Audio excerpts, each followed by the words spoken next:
أعوذ بالله من الشيطان الرجيم بسم الله الرحمن الرحيم وَلَقَدْ قَالَ لَهُمْ هَارُونُ مِنْ قَبْلُ يَا قَوْمِ إِنَّمَا فُتِنْتُمْ بِهِ وَإِنَّ رَبَّكُمُ الرَّحْمَنُ فَاتَّبِعُونِي وَأَطِيعُوا أَمْرِي قَالُوا لَن نبرح عليه عاكفين حتى يرجع إلينا موسى قال يا هارون ما منعك إذ رأيتهم ضلوا ألا تتبعني أفعصيت أمري قال يا ابن أم لا تأخذ بلحيتي ولا برأسي إني خشيت أن تقول فرقت بين بني إسرائيل ولم ترقب قولي. اور کہا تھا ان کو ہارون نے پہلے سے، اے قوم، بات یہی ہے کہ تم بہک گئے اس بچھڑے سے اور تمہارا رب تو رحمان ہے، سو میری راہ چلو اور مانو بات میری. بولے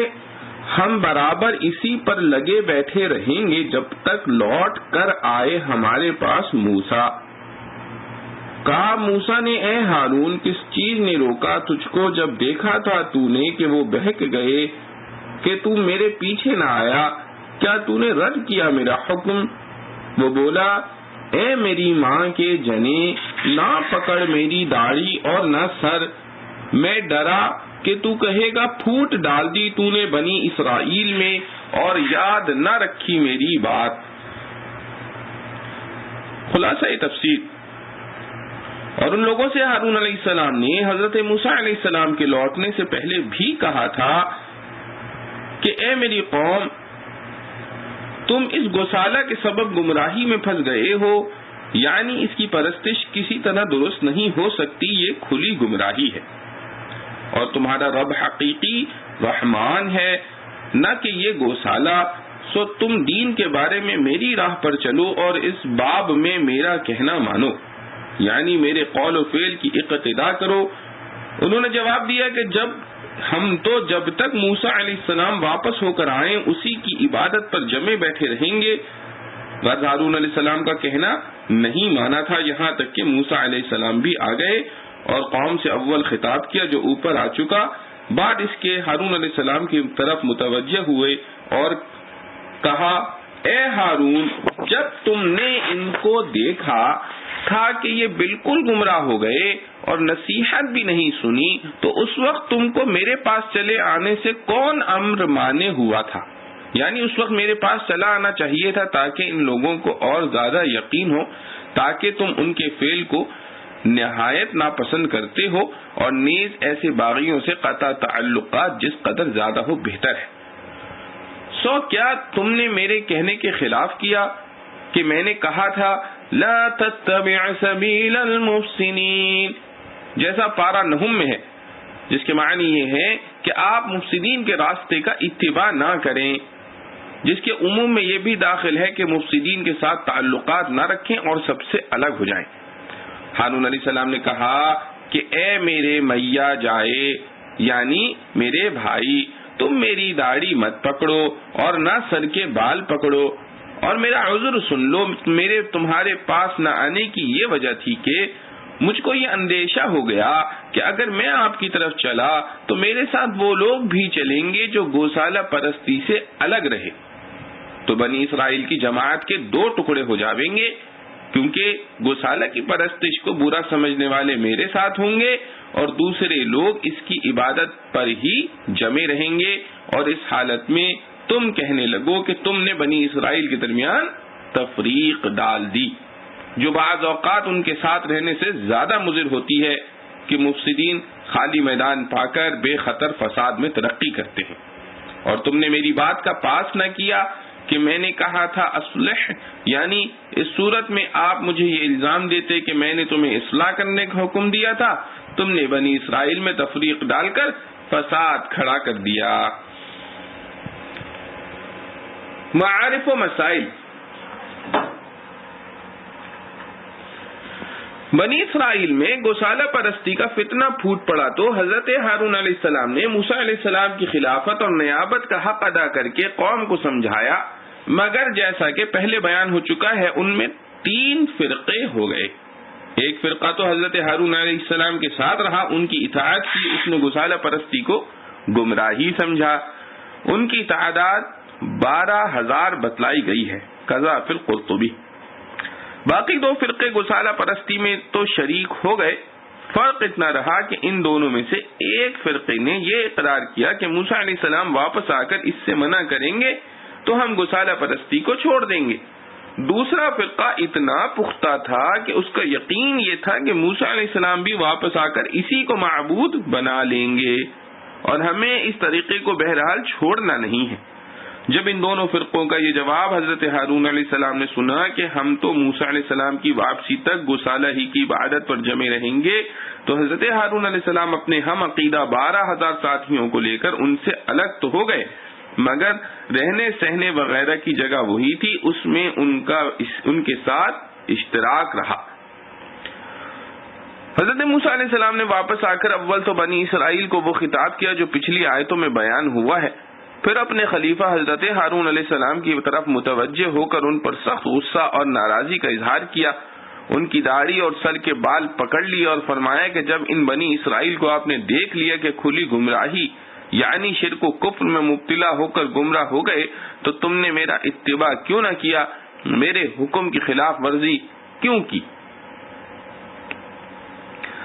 ما منعك اذ رأيتهم ضلوا الا تتبعن۔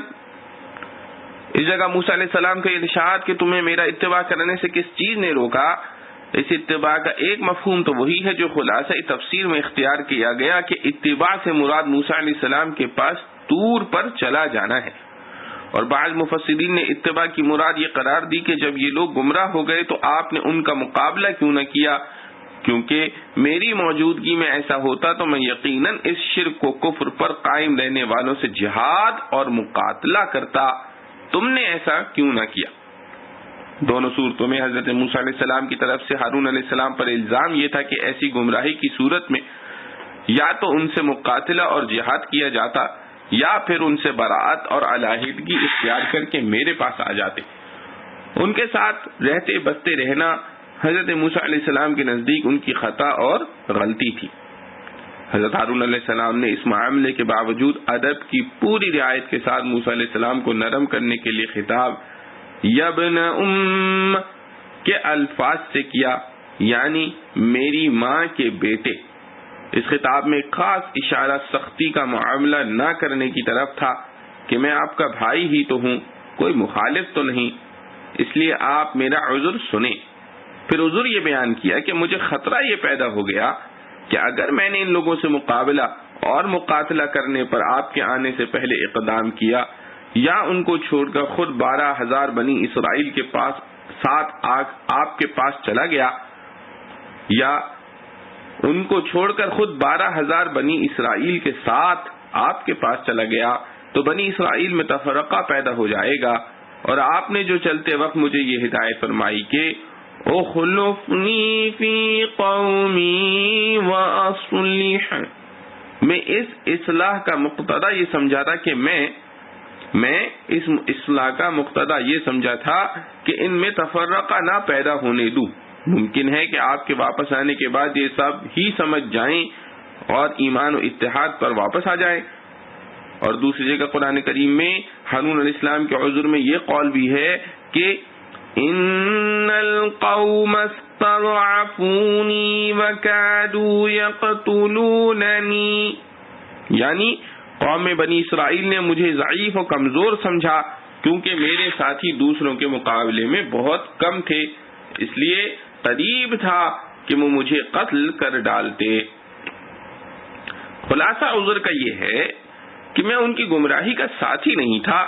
جتنا سمجھانا اور ہدایت پر رکھنا میرے بس میں تھا وہ میں نے پورا کیا۔ ان لوگوں نے میری بات نہ مانی اور میرے قتل کرنے کے درپے ہو گئے۔ ایسی صورت میں ان سے مقاتلہ کرتا یا ان کو چھوڑ کر آپ کے پاس جانے کا ارادہ کرتا تو صرف یہ 12,000 بنی اسرائیل میرے ساتھ ہوتے، باقی سب مقاتلے اور مقابلے پر آ جاتے اور باہمی معرکہ گرم ہو جاتا۔ میں نے اس سے بچنے کے لیے آپ کی واپسی تک کے لیے کچھ مصالحت کی صورت اختیار کی۔ حضرت موسیٰ علیہ السلام نے یہ عذر سنا تو ہارون علیہ السلام کو چھوڑ دیا اور اصل بانی فساد سامری کی خبر لی۔ قرآن کریم میں یہ کہیں مذکور نہیں کہ حضرت موسیٰ علیہ السلام نے ہارون علیہ السلام کی رائے کو صحیح مان لیا یا محض ان کی خطا اجتہادی سمجھ کر چھوڑ دیا۔ دو پیغمبروں میں اختلاف رائے اور دونوں طرف ثواب کے پہلو۔ اس واقعے میں حضرت موسیٰ علیہ السلام کی رائے از روئے اجتہاد یہ تھی کہ اس حالت میں ہارون علیہ السلام اور ان کے ساتھیوں کو اس مشرک قوم کے ساتھ نہیں رہنا چاہیے تھا، ان کو چھوڑ کر موسیٰ علیہ السلام کے پاس آ جاتے، جس سے ان کے عمل سے مکمل بیزاری کا اظہار ہو جاتا۔ حضرت ہارون علیہ السلام کی رائے از روئے اجتہاد یہ تھی کہ اگر ایسا کیا گیا تو ہمیشہ کے لیے بنی اسرائیل کے ٹکڑے ہو جائیں گے اور تفرقہ قائم ہو جائے گا، اور چونکہ ان کی اصلاح کا یہ احتمال موجود تھا کہ حضرت موسیٰ علیہ السلام کی واپسی کے بعد ان کے اثر سے پھر یہ سب ایمان اور توحید کی طرف لوٹ آویں، اس لیے کچھ دنوں کے لیے ان کے ساتھ مصالحت اور مساکنت کو ان کی اصلاح کی توقع تک گوارا کیا جائے۔ دونوں کا مقصد اللہ تعالی کے احکام کی تعمیل، ایمان و اتحاد پر لوگوں کو قائم کرنا تھا، مگر ایک نے مفارقت اور مقاطعے کو اس کی تدبیر سمجھا، دوسرے نے اصلاح حال کی امید تک ان کے ساتھ مصالحت اور نرمی کے معاملے کو اس مقصد کے لیے نافع سمجھا۔ دونوں جانبین اہل عقل و فہم اور فکر و نظر کے لیے محل غور و فکر ہیں، کسی کو خطا کہنا آسان نہیں۔ مجتہدین امت کے اجتہادی اختلافات عموماً اسی طرح کے ہوتے ہیں، ان میں کسی کو گناہگار یا نافرمان نہیں کہا جا سکتا۔ رہا حضرت موسیٰ علیہ السلام کا ہارون علیہ السلام کے بال پکڑنے کا معاملہ، تو یہ دین کے معاملے میں اللہ تعالی کے لیے شدت و غضب کا اثر تھا کہ تحقیق حال سے پہلے انہوں نے ہارون علیہ السلام کو ایک واضح غلطی پر سمجھا، اور جب ان کا عذر معلوم ہو گیا تو پھر اپنے لیے اور ان کے لیے دعائیں مغفرت فرمائی۔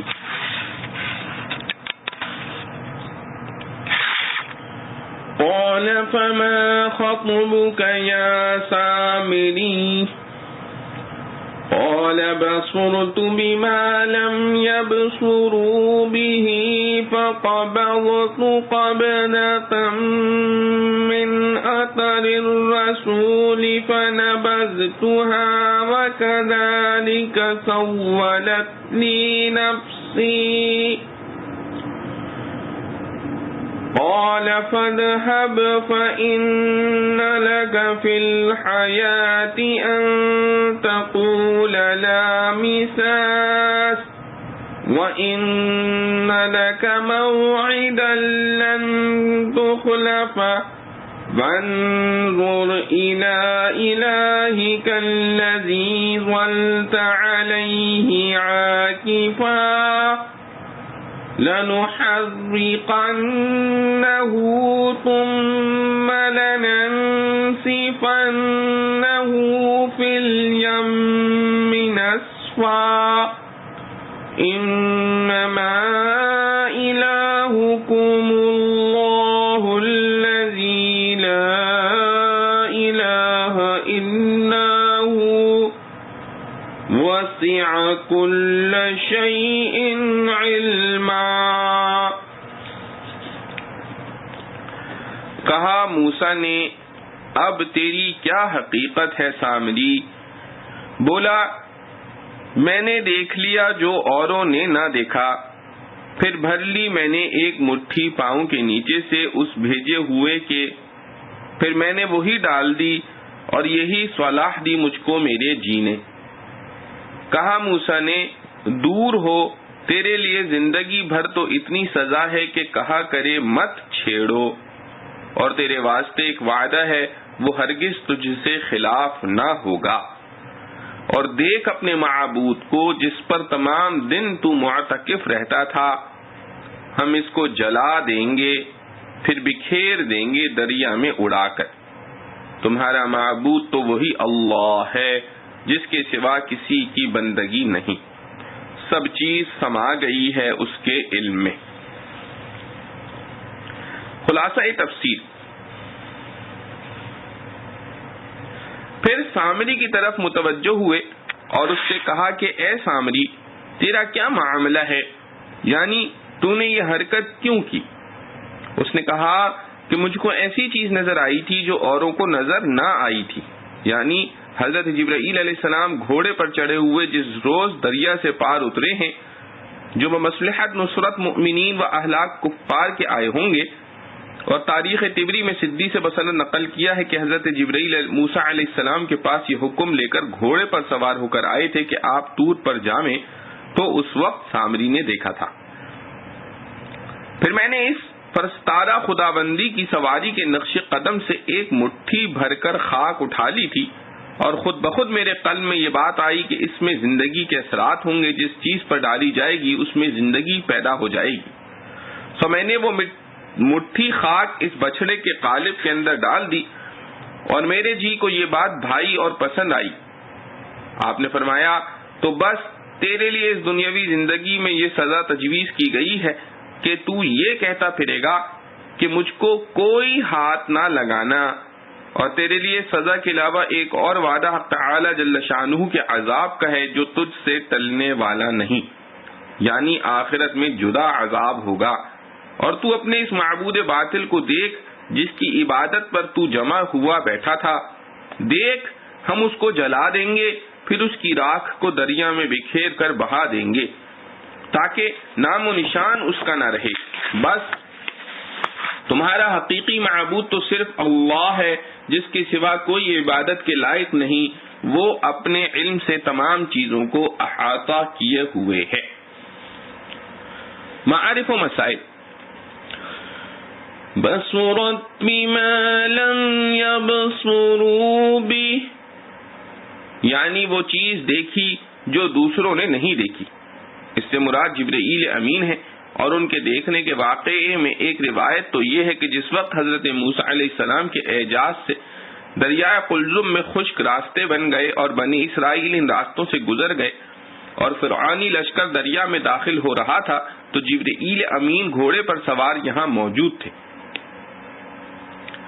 دوسری روایت یہ ہے کہ دریا سے پار ہونے کے بعد حضرت موسیٰ علیہ السلام کو طور پر آنے کی دعوت دینے کے لیے جبرائیل امین گھوڑے پر سوار تشریف لائے تھے۔ ان کو سامری نے دیکھ لیا، دوسرے لوگوں کو معلوم نہ ہو سکا۔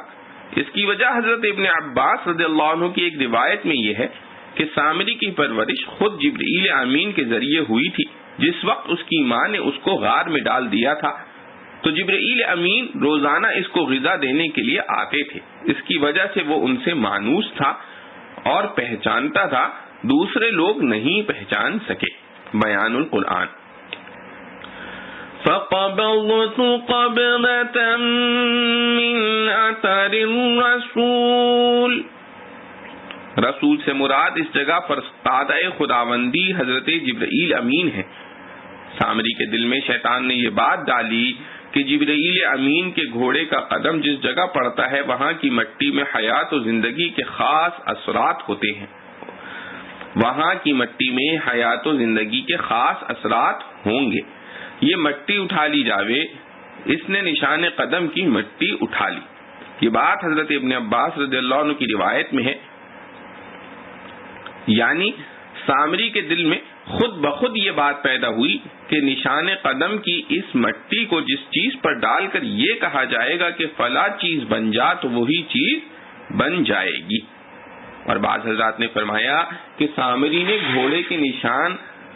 قدم کا یہ اثر مشاہدہ کیا کہ جس جگہ قدم پڑتا وہیں سبزہ فوراً نمودار ہو جاتا تھا، جس سے یہ استدلال کیا کہ اس مٹی میں آثار حیات ہیں۔ قذا فی الکمالین۔ اسی تفسیر کو روح المعانی میں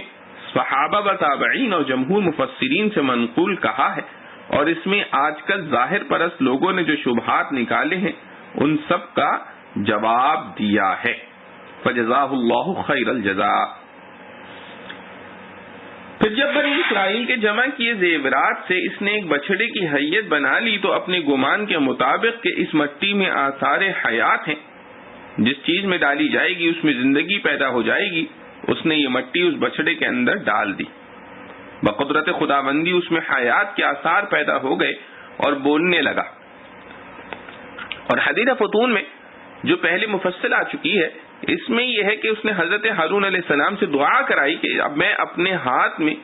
جو کچھ ہے اس کو ڈالتا ہوں، شرط یہ ہے کہ آپ یہ دعا کر دیں کہ جو میں چاہتا ہوں وہ ہو جائے۔ حضرت ہارون علیہ السلام اس کے نفاق اور گسالہ پرستی سے واقف نہ تھے، دعا کر دی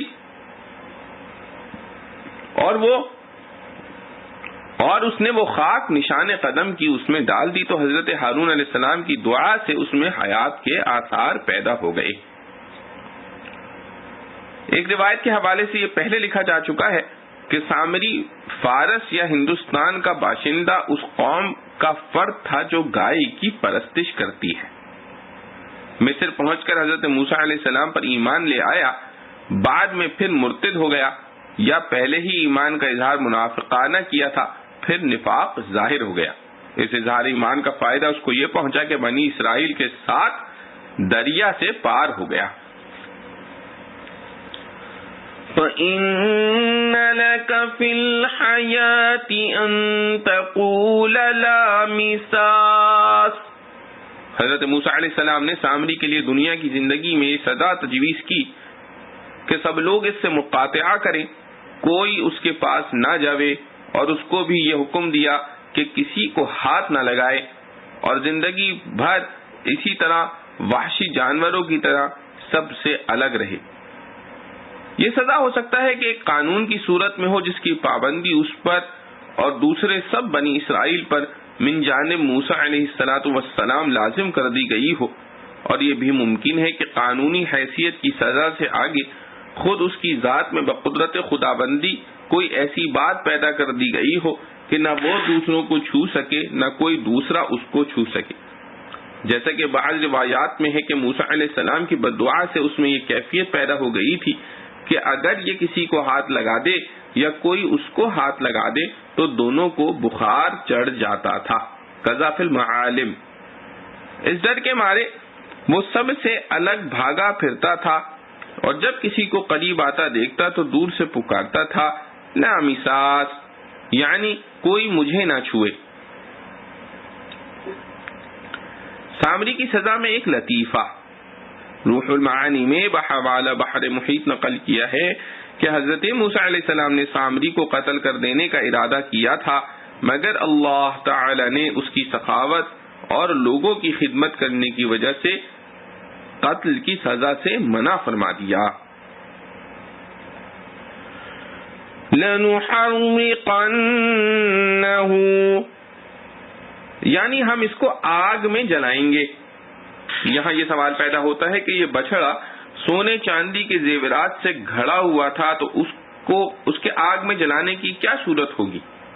سونا چاندی پگھلنے والی چیز ہے، جلنے والی نہیں۔ جواب یہ ہے کہ اول تو خود اس میں اختلاف ہے کہ بچڑے میں آثار حیات پیدا ہونے کے بعد بھی وہ چاندی سونے ہی کا رہا یا اس کی حقیقت تبدیل ہو کر گوشت اور خون بن گیا۔ اگر وہ گوشت اور لحم بدم بن گیا تھا تو ظاہر ہے کہ اس کو جلانے کا مطلب یہ ہوگا کہ ذبح کر کے جلا دیا جاوے گا، اور اگر دوسرا قول لیا جاوے تو اس کے جلانے کا مطلب یہ ہوگا کہ اس کو سوہان سے ریت کر ذرہ ذرہ کر دیا جاوے گا، قبضہ کما فی الضر المنثور، یا کسی حیلہ اکثیریہ سے جلا دیا جاوے گا کما فی الروح المعانی۔ اور یہ بھی کوئی امر مستبعد نہیں کہ احراق اور جلانا بطور خرق عادت و معاجزہ ہو۔ واللہ اعلم۔ بیان القرآن۔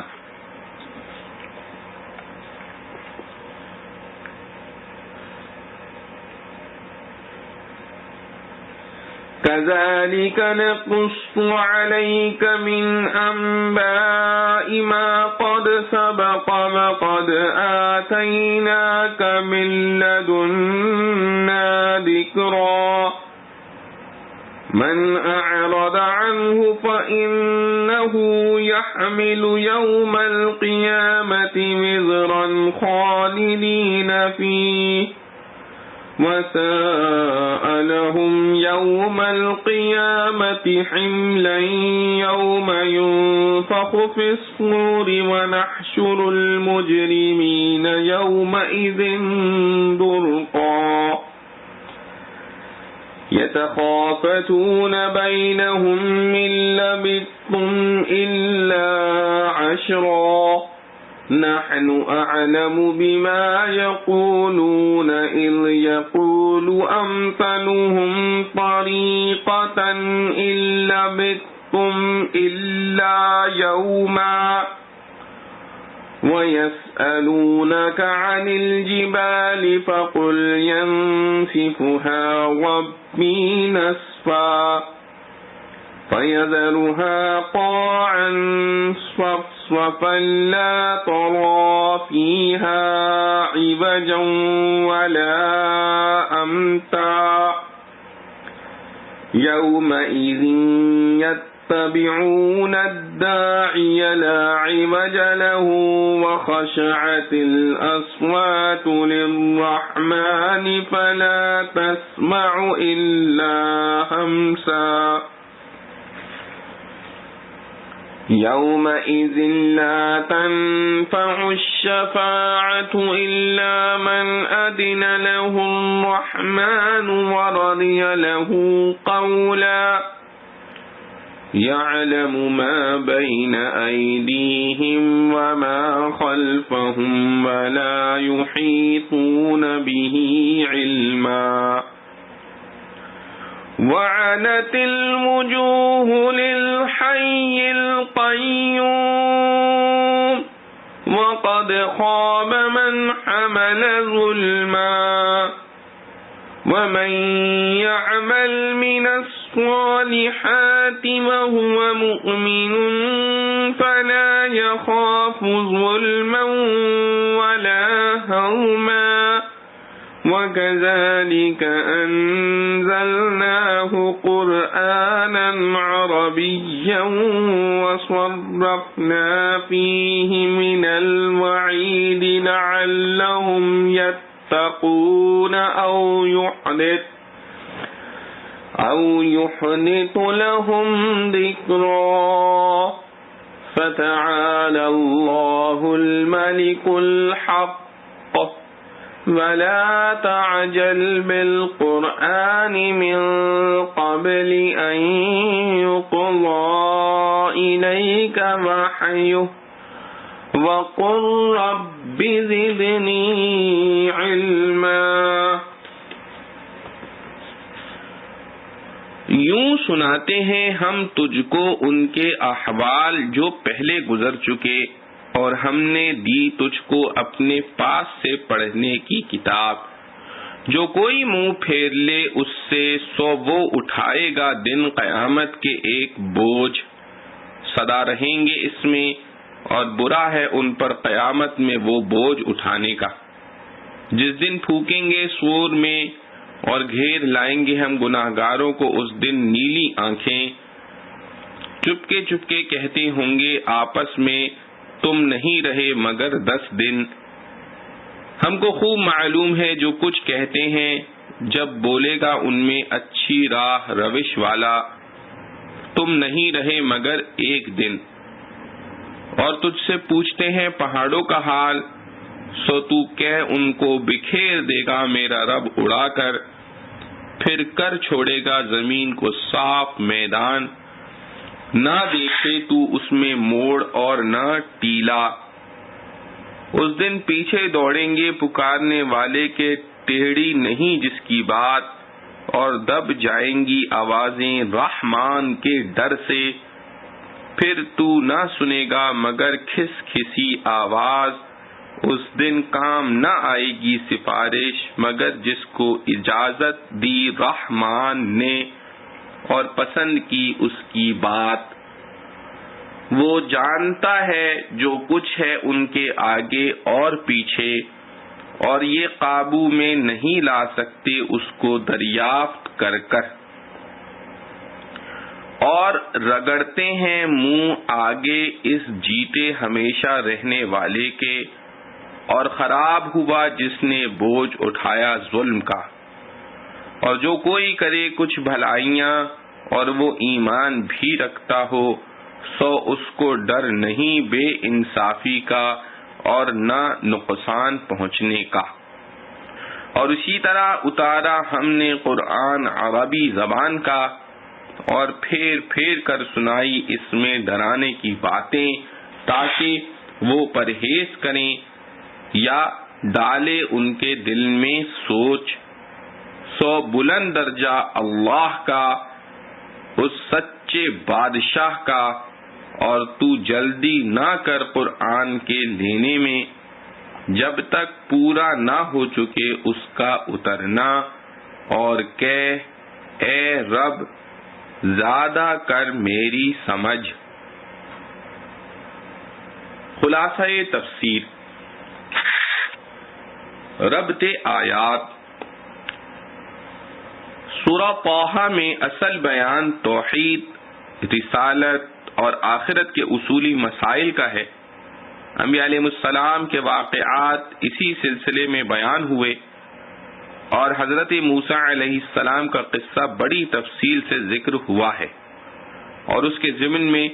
رسالت محمدیہ علی صحبہ الصلاۃ والسلام کا اثبات بھی ہے. اسی اثبات رسالت محمدیہ کا یہ حصہ ہے صلی اللہ علیہ وسلم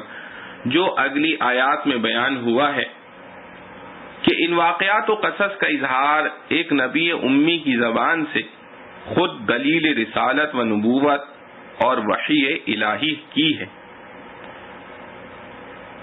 اور ان سب کا سرچشمہ قرآن ہے. اور حقیقت قرآن کے ذیل میں کچھ تفصیل معاد و آخرت کی بھی آ گئی ہے. جس طرح ہم نے موسیٰ علیہ السلام کا قصہ بیان کیا،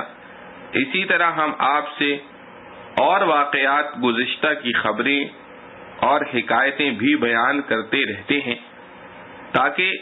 نبوت کے دلائل میں زیادتی ہوتی چلی جائے. اور ہم نے آپ کو اپنے پاس سے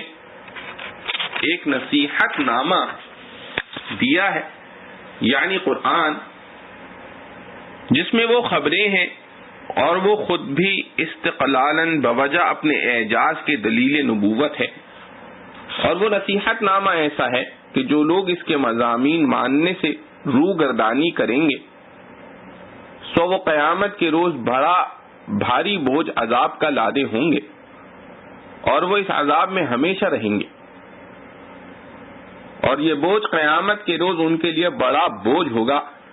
جس روز سور میں پھونک ماری جاوے گی، جس سے مردے زندہ ہو جاویں گے. اور ہم اس روز مجرم یعنی کافر لوگوں کو میدان قیامت میں اس حالت سے جمع کریں گے کہ نہایت بدصورت ہوں گے، کہ آنکھوں سے کرنجے ہوں گے جو آنکھوں کا بدترین رنگ شمار ہوتا ہے، اور خوفزدہ اس قدر ہوں گے کہ چپ کے آپس میں باتیں کرتے ہوں گے، اور ایک دوسرے سے کہتے ہوں گے کہ تم لوگ قبروں میں صرف 10 روز رہے ہوں گے. مطلب یہ کہ ہم تو یوں سمجھے تھے کہ مر کر پھر زندہ ہونا نہیں. یہ گمان تو بالکل غلط نکلا. نہ زندہ ہونا تو درکنار، یہ بھی تو نہ ہوا کہ دیر ہی میں زندہ ہوتے، بلکہ بہت ہی جلدی زندہ ہو گئے، کہ وہ مدت 10 روز کے برابر معلوم ہوتی ہے. وجہ اس مقدار کے برابر معلوم ہونے کی اس روز کی درازی اور ہول اور پریشانی ہے کہ قبر میں رہنے کی مدت اس کے سامنے اس قدر کم معلوم ہوگی. حق تعالیٰ فرماتے ہیں کہ جس مدت کی نسبت وہ بات چیت کریں گے اس کو ہم خوب جانتے ہیں کہ وہ کس قدر ہے، جبکہ ان سب میں کا زیادہ صاحب الرائے یوں کہتا ہوگا کہ نہیں، تم تو ایک ہی روز قبر میں رہے ہو. اس کو صاحب الرائے اس لیے فرمایا کہ یوم کے طول اور ہول کے اعتبار سے یہی نسبت اقرب ہے. پس اس شخص کو حقیقت شدت کا زیادہ ادراک ہوا، اس لیے اس شخص کی رائے پہلے شخص کے اعتبار سے بہتر ہے، اور یہ مقصود نہیں کہ اس شخص کی بات بالکل صحیح ہے، کیونکہ ظاہر ہے کہ دونوں مقداریں اصل تحدید کے اعتبار سے صحیح نہیں، اور نہ ان قائلین کا یہ مقصود تھا۔ اور اے نبی صلی اللہ علیہ وسلم، قیامت کا حال سن کر بعض لوگ آپ سے پہاڑوں کی نسبت پوچھتے ہیں کہ قیامت میں ان کا کیا حال ہوگا، سو آپ جواب میں فرما دیجئے کہ میرا رب ان کو ریزہ ریزہ کر کے بالکل اڑا دے گا، پھر زمین کو ایک میدان ہموار کر دے گا کہ جس میں تو اے مخاطب نہ ہمواری دیکھے گا اور نہ کوئی بلندی، پہاڑ ٹیلے وغیرہ کی دیکھے گا۔ اس روز سب کے سب خدائی بلانے والے یعنی سور پھونکنے والے فرشتے کے کہنے پر ہو لیں گے، یعنی وہ اپنی سور پھونکنے کی آواز سے سب کو قبروں سے بلاوے گا تو سب نکل پڑیں گے، اس کے سامنے کسی کا کوئی ٹیڑھا پن نہ رہے گا کہ قبر سے زندہ ہو کر نہ نکلے، جیسے دنیا میں انبیاء علیہ السلام کے سامنے ٹیڑھے رہتے تھے کہ تصدیق نہ کرتے تھے۔ اور مارے ہیبت کے تمام آوازیں اللہ تعالی کے سامنے دب جاویں گی، سو اے مخاطب تو بجز پاؤں کی آہٹ کے میدان حشر کی طرف چپکے چپکے چل رہے ہوں گے، اور کچھ آواز نہ سنے گا، خواہ بوجہ اس کے کہ اس وقت بولتے ہی نہ ہوں گے، گو دوسرے موقع پر آہستہ آہستہ بولیں جیسا اوپر آیا ہے۔ یتخافتون، اور خواہ بوجہ اس کے کہ بہت آہستہ بولتے ہوں گے، جو ذرا فاصلے سے ہو وہ نہ سن سکے۔ اس روز کسی کو کسی کی سفارش نفع نہ دے گی مگر ایسے شخص کو انبیاء و صلحاء کی سفارش نفع دے گی کہ جس کی سفارش کرنے کے واسطے اللہ تعالی نے شافعین کو اجازت دے دی ہو، اور اس شخص کے واسطے شافع کا بولنا پسند کر لیا ہو۔ مراد اس سے مومن ہے کہ شافعین کو اس کی سفارش کے لیے اجازت ہوگی، اور اس باب میں شافع کا بولنا پسندیدہ حق ہوگا، اور کفار کے لیے سفارش کی کسی کو اجازت ہی نہ ہوگی۔ پس عدم نفع بوجہ عدم شفاعت کے ہے، اس میں اعتراض کرنے والے کفار کو ڈرانا ہے کہ تم تو شفاعت سے بھی محروم رہو گے، اور وہ اللہ تعالی ان سب کے اگلے پچھلے احوال کو جانتا ہے، اور اس کے معلومات کو ان کا علم احاطہ نہیں کر سکتا۔ یعنی ایسا تو کوئی امر نہیں جو خلق کو معلوم ہو اور اللہ تعالی کو معلوم نہ ہو، اور ایسے بہت امور ہیں جو اللہ تعالی کو معلوم ہے اور خلق کو معلوم نہیں۔ بس مخلوقات کے وہ سب احوال بھی اس کو معلوم ہے جن پر شفاعت کی قابلیت یا عدم قابلیت مرتب ہے، سو جو اس کا اہل ہوگا اس کے واسطے سفارش کرنے کی شافعین کو اجازت ہوگی، اور جو اہل نہ ہوگا اس کے لیے اجازت نہ ہوگی۔ اور اس روز تمام چہرے اس حی و قیوم کے سامنے جھکے ہوں گے،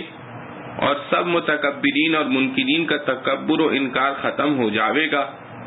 اور اس وصف میں تو سب مشترک ہوں گے۔ پھر آگے ان میں یہ فرق ہوگا کہ ایسا شخص تو ہر طرح ناکام رہے گا جو ظلم یعنی شرک لے کر آیا ہوگا اور جس نے نیک کام کیے ہوں گے اور وہ ایمان بھی رکھتا ہوگا۔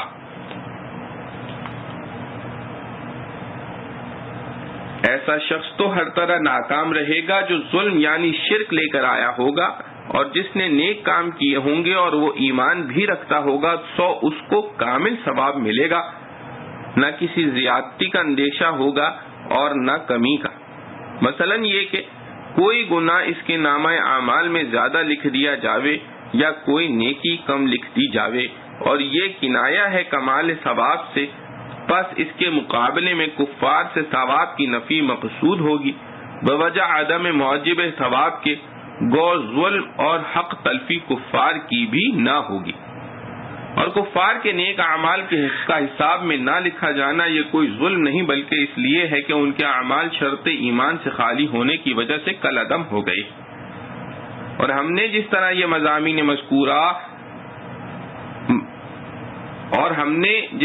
مضامین مذکورہ مقام صاف صاف ارشاد کیے ہیں، اسی طرح اس کو سارے کو عربی قرآن کر کے نازل کیا ہے جس کے الفاظ واضح ہیں، اور اس میں ہم نے طرح طرح سے وعید، قیامت و عذاب کی بیان کی ہے، جس سے معنی بھی واضح ہو گئی۔ مطلب یہ کہ سارے قرآن کے مضامین ہم نے صاف صاف بتلائے ہیں تاکہ وہ سننے والے لوگ اس کے ذریعے سے بالکل ڈر جائیں اور فی الحال ایمان لے آئیں، یا اگر بالکل نہ ڈریں تو یہی ہو کہ یہ قرآن ان کے لیے کسی قدر تو سمجھ پیدا کر دے، یعنی اگر پورا اثر نہ ہو تو تھوڑا ہی ہو، اور اسی طرح چند بار تھوڑا تھوڑا جمع ہو کر کافی مقدار ہو جاوے اور کسی وقت مسلمان ہو جاوے۔ سو اللہ تعالی جو بادشاہ حقیقی ہے، عالی شان ہے کہ ایسا نافع کلام نازل فرمایا، اور جس طرح عمل کرنا اور نصیحت ماننا جو اوپر مذکور ہوئے، قرآن کی تبلیغ کا حق واجب ہے جس کا ادا کرنا سب مسلمانوں پر جو احکام کے مکلف ہیں فرض ہے۔ اسی طرح بعض آداب قرآن کی تنزیل سے بھی متعلق ہیں جن کے ادا کرنے کا تعلق آپ سے ہے۔ ان میں سے ایک یہ ہے کہ قرآن پڑھنے میں قبل اس کے کہ آپ پر اس کی وحی پوری نازل ہو چکے عجلت نہ کیجیے کہ اس میں آپ کو تکلیف ہوتی ہے کہ جبرائیل علیہ السلام سے سننا اور اس کو پڑھنا ساتھ ساتھ کرنا پڑتا ہے۔ سو ایسا نہ کیجیے اور اس کا اندیشہ نہ کیجیے کہ شاید یاد نہ رہے۔ یاد کرانا ہمارے ذمہ ہے، اور آپ بھی یاد ہونے کے لیے ہم سے یہ دعا کیجیے، یہ دعا لیجیے کہ اے میرے رب میرا علم بڑھا دے۔ اس میں علم حاصل کے یاد رہنے کی اور غیر حاصل کے حصول کی، اور جو حاصل ہونے والا نہیں اس میں عدم حصول ہی کو خیر اور مصلحت سمجھنے کی، اور سب علوم میں خوش فہمی کی، یہ سب دعائیں داخل ہیں۔ اس میں علم حاصل کے یاد رہنے کی اور غیر حاصل کے حصول کی، اور جو حاصل ہونے والا نہیں اس میں عدم حصول ہی کو خیر اور مصلحت سمجھنے کی، اور سب علوم میں خوش فہمی کی، یہ سب دعائیں داخل ہیں۔ تو لا تعجل کے بعد اس کا آنا نہایت ہی مناسب ہوا۔ حاصل یہ ہے کہ تدابیر حفظ میں سے تدبیر تعجیل کو ترک کیجیے اور تدبیر دعا کو اختیار کیجیے۔ معارف و مسائل۔ قد آتیناک من لدنا ذکرا، ذکر سے مراد اس جگہ جمہور مفسرین کے نزدیک قرآن ہے۔ من اعرض عنہ فإنہ یحمل یوم القیامت وزرا، یعنی جو شخص قرآن سے اعراض روگردانی کرے گا قیامت کے روز اس کے اوپر گناہوں کا بڑا بوجھ لدا ہوگا۔ قرآن سے اعراض کی مختلف صورتیں ہیں۔ اس کی تلاوت کی طرف کوئی دھیان ہی نہ کرے، نہ کبھی قرآن پڑھنے اور سیکھنے کی فکر کرے، یا قرآن کو پڑھے مگر غلط سلط پڑھے، تصحیح حروف کی فکر نہ کرے، یا صحیح بھی پڑھے مگر بے دلی اور بے پرواہی سے پڑھے، یا کسی دنیاوی مال و عزت کی خواہش سے پڑھے۔ اسی طرح قرآن کے احکام کو سمجھنے کی طرف توجہ نہ دینا بھی قرآن سے اعراض ہے، اور سمجھنے کے بعد ان پر عمل کرنے میں کوتاہی یا اس کے احکام کی خلاف ورزی، یہ تو اعراض کی انتہائی درجہ ہے، یہ تو اعراض کا انتہائی درجہ ہے۔ غرض قرآن کے حقوق سے بے پرواہی کرنے کا بڑا وبال ہے جو قیامت کے روز بار گراں بن کر اس کی گردن پر لاد دیا جاوے گا، جیسا کہ روایات حدیث میں ہے کہ انسان کے برے اعمال اور گناہ قیامت کے روز ایک بار گراں بن کر اس کے اوپر لادا جائے گا۔ ينفخ في الصور، حضرت ابن عمر رضی اللہ عنہ نے فرمایا کہ ایک گاؤں والے نے رسول اللہ صلی اللہ علیہ وسلم سے یہ سوال کیا کہ سور کیا چیز ہے؟ تو آپ صلی اللہ تعالی علیہ وآلہ وسلم نے فرمایا کہ ایک سینگ ہے جس میں پھونک ماری جائے گی. مراد یہ ہے کہ سینگ کی طرح کوئی چیز ہے جس میں فرشتے کی پھونک مارنے کا پوری دنیا پر یہ اثر ہوگا کہ سب مردے زندہ ہو کر کھڑے ہو جاویں گے. حقیقت سور کی اللہ تعالی ہی جانتے ہیں. وَلَا تَعْجَلْ بِالْقُرْآنِ مِن قَبْلِ أَن يُقْضَىٰ إِلَيْكَ وَحْيُهُ. صحیح حدیث میں حضرت ابن عباس رضی اللہ عنہ سے منقول ہے کہ ابتدائے وحی میں جب جبرائیل امین کوئی آیت قرآن لے کر آتے اور رسول اللہ صلی اللہ علیہ وسلم کو سناتے تو آپ ان کے ساتھ ساتھ آیت کو پڑھنے کی بھی کوشش فرماتے تھے کہ کہیں ایسا نہ ہو کہ یاد سے نکل جائے. اس میں آپ پر دوہری مشقت ہوتی تھی. اول قرآن کو جبرائیل امین سے سننے اور سمجھنے کی، اس کے ساتھ اس کو یاد رکھنے کے لیے اپنی زبان سے ادا کرنے کی. حق تعالیٰ نے اس آیت میں نیز سورہ قیامہ کی آیت لا تحرک به لسانک میں آپ کے لیے آسانی یہ پیدا فرما دی کہ جو آیات قرآن آپ پر نازل کی جاتی ہیں ان کا یاد رکھنا آپ کی ذمہ داری نہیں، وہ ہمارے ذمہ ہے. ہم خود آپ کو یاد کرا دیں گے. اس لیے آپ کو جبرائیل امین کے ساتھ ساتھ پڑھنے اور زبان کو حرکت دینے کی ضرورت نہیں. آپ اس وقت صرف اطمینان کے ساتھ سنا کریں، البتہ یہ دعا کرتے رہیں کہ ربی زدنی علما، یعنی اے میرے پروردگار میرا علم بڑھا دیجئے. اس جامع دعا میں نازل شدہ قرآن کا یاد رکھنا بھی داخل ہے اور غیر نازل شدہ کی طلب بھی اور اس کے سمجھنے کی توفیق بھی.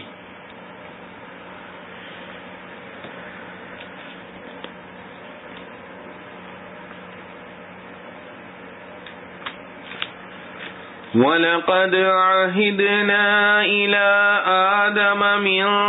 قَبْلُ فَنَسِيَ وَلَمْ نَجِدْ لَهُ عَزْمًا. وَإِذْ قُلْنَا لِلْمَلَائِكَةِ اسْجُدُوا لِآدَمَ فَسَجَدُوا إِلَّا إِبْلِيسَ أَبَىٰ فَقُلْنَا يَا آدَمُ إِنَّ هَٰذَا عَدُوٌّ لَّكَ وَلِزَوْجِكَ فَلَا يُخْرِجَنَّكُمَا مِنَ الْجَنَّةِ فَتَشْقَىٰ.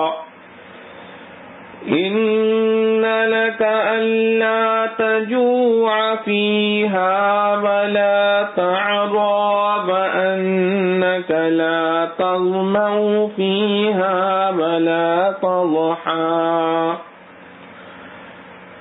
فوسوس إليه الشيطان قال يا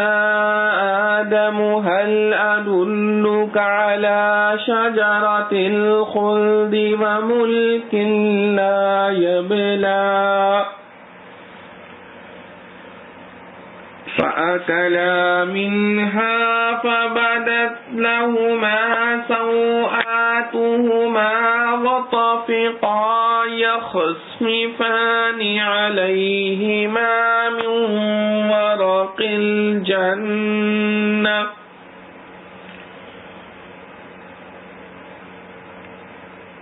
وعصى آدم ربه فغوى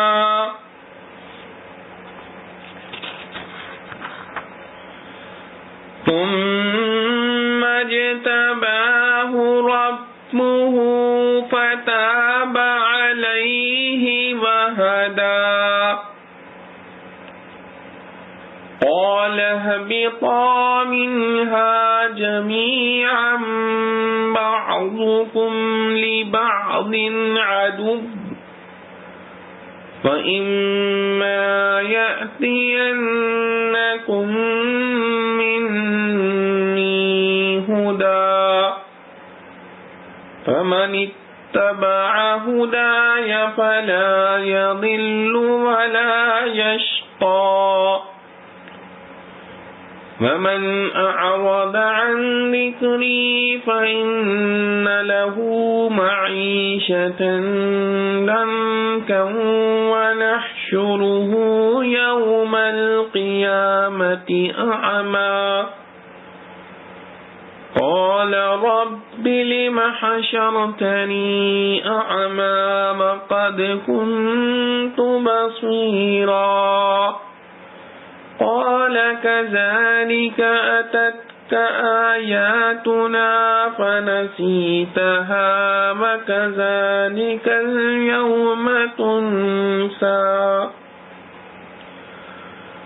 وكذلك نجزي من أسرف ولم يؤمن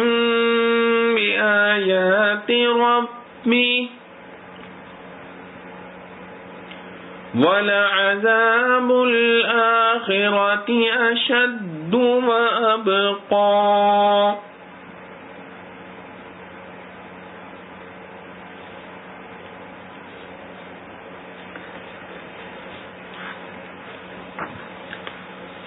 اور ہم نے تاکید کر دی تھی آدم کو اس سے پہلے، پھر بھول گیا اور نہ پائی ہم نے اس میں کچھ ہمت. اور جب کہا ہم نے فرشتوں کو سجدہ کرو آدم کو تو سجدے میں گر پڑے مگر نہ مانا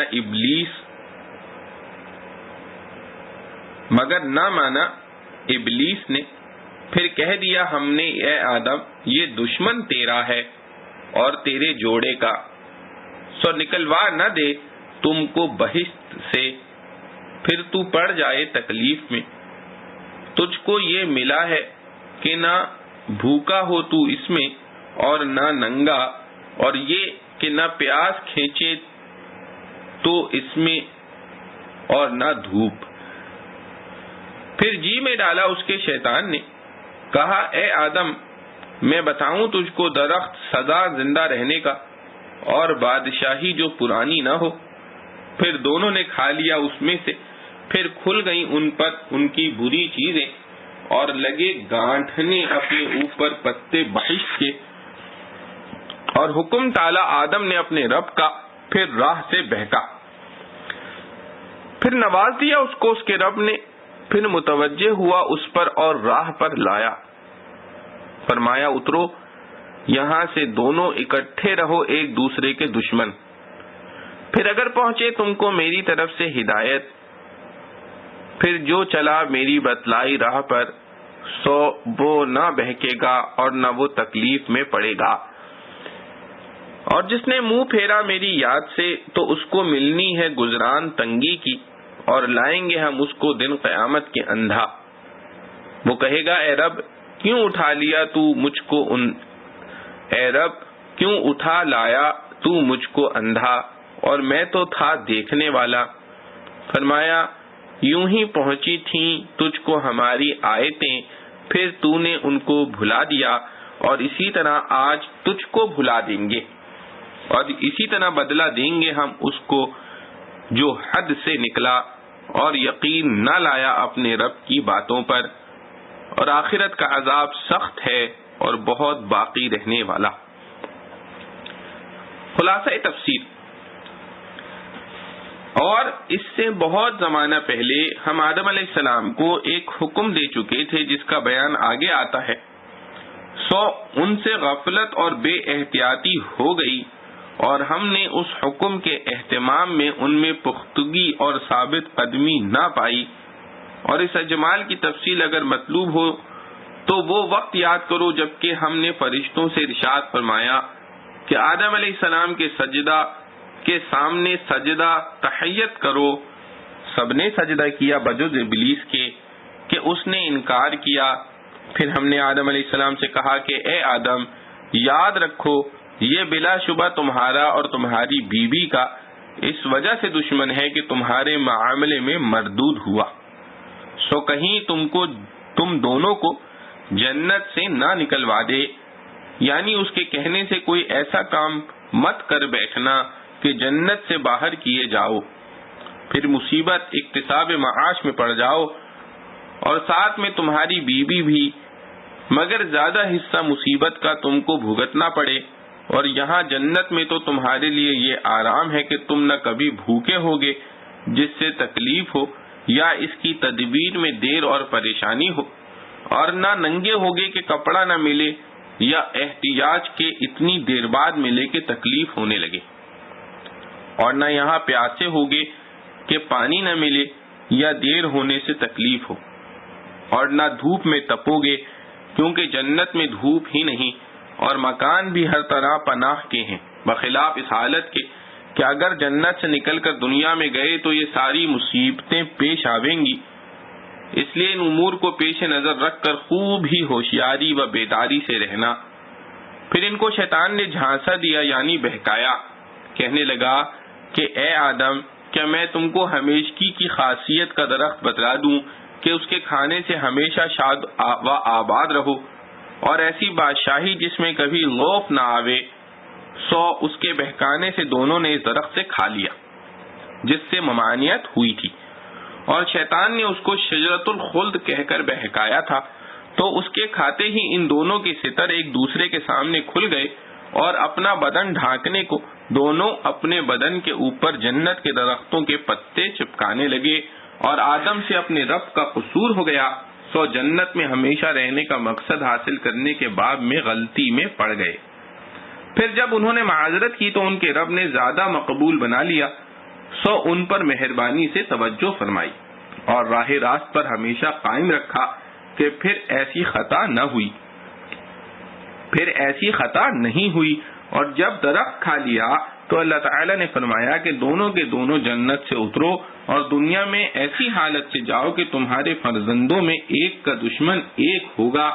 پھر اگر تمہارے پاس میری طرف سے کوئی ہدایت کا ذریعہ یعنی رسول یا کتاب پہنچے تو تم میں جو شخص میری اس ہدایت کا اتباع کرے گا تو وہ نہ دنیا میں گمراہ ہوگا اور نہ آخرت میں شقی ہوگا، اور جو شخص میری اس نصیحت سے اعراض کرے گا تو اس کے لیے قیامت سے پہلے دنیا اور قبر میں تنگی کا جینا ہوگا، اور قیامت کے روز ہم اس کو اندھا کر کے قبر سے اٹھائیں گے۔ وہ تعجب سے کہے گا کہ اے میرے رب، آپ نے مجھ کو اندھا کر کے کیوں اٹھایا؟ میں تو دنیا میں آنکھوں والا تھا، مجھ سے ایسی کیا خطا ہوئی؟ ارشاد ہوگا کہ جیسی تجھ کو سزا ہوئی ہے ایسا ہی تجھ سے عمل ہوا تھا، وہ یہ کہ تیرے پاس انبیاء و علماء کے واسطے سے ہمارے احکام پہنچے تھے، پھر تو نے ان کا کچھ خیال نہ کیا، اور ایسا ہی آج تیرا کچھ خیال نہ کیا جاوے گا جیسا تو نے خیال نہ کیا تھا۔ اور جس طرح کہ یہ سزا مناسب عمل دی گئی اسی طرح ہر اس شخص کو ہم مناسب عمل سزا دیں گے جو حد اطاعت سے گزر جاوے اور اپنے رب کی آیتوں پر ایمان نہ لاوے، اور واقعی آخرت کا عذاب ہے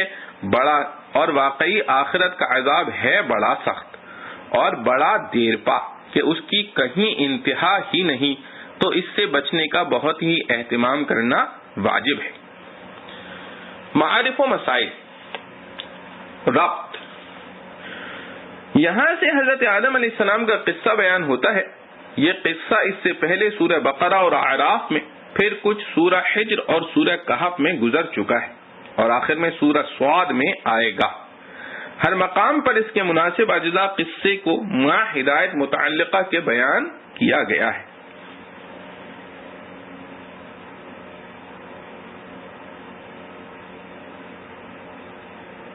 اس مقام پر اس قصے کی مناسبت پچھلی آیات سے حضرات مفسرین نے مختلف پہلوؤں سے بیان فرمائی ہے۔ ان میں سب سے زیادہ روشن اور بے غبار بات یہ ہے کہ سابقہ آیات میں ارشاد آیا ہے كَذَلِكَ نَقُصُّ عَلَيْكَ مِنْ أَنْبَاءِ مَا قَدْ سَبَقَ۔ اس میں رسول اللہ صلی اللہ علیہ وسلم کو خطاب کر کے فرمایا گیا ہے کہ آپ کی نبوت و رسالت کے اثبات اور آپ کی امت کو متنبہ کرنے کے لیے ہم انبیاء سابقین کے حالات و واقعات آپ سے بیان کرتے ہیں، جن میں حضرت موسیٰ علیہ السلام کا تفصیلی قصہ اس آیت سے پہلے بیان ہو چکا ہے، اور ان تمام قصوں میں سب سے پہلا اور بعض حیثیات میں سب سے اہم حضرت آدم علیہ السلام کا قصہ ہے۔ یہاں سے اس کو شروع کیا گیا ہے، جس میں امت محمدیہ کو اس پر تنبیہ کرنا ہے کہ شیطان تمام بنی آدم کا پرانا دشمن ہے۔ اس نے سب سے پہلے تمہارے ماں باپ سے اپنی دشمنی نکالی اور طرح طرح کے ہیلوں، بہانوں اور ہمدردانہ مشوروں کے جال پھیلا کر ان کو ایک لغزش میں مبتلا کر دیا، جس کے نتیجے میں جنت سے اترنے کے احکام جاری ہوئے اور جنت کی پوشاک ان سے سلب ہو گئی۔ پھر اب تعالیٰ کی طرف رجوع اور لغزش کی معافی ہو کر ان کو رسالت و نبوت کا مقام بلند عطا ہوا۔ اس لیے تمام بنی آدم کو اغوائے شیطانی سے کبھی بے فکر نہ ہونا چاہیے۔ احکام دین کے معاملے میں شیطانی وساوس اور ہیلوں سے بچنے کا بڑا اہتمام کرنا چاہیے۔ وَلَقَدْ عَهِدْنَا إِلَىٰ آدَمَ مِن قَبْلُ فَنَسِيَ وَلَمْ نَجِدْ لَهُ عَزْمًا۔ اس میں لفظ عہدنا،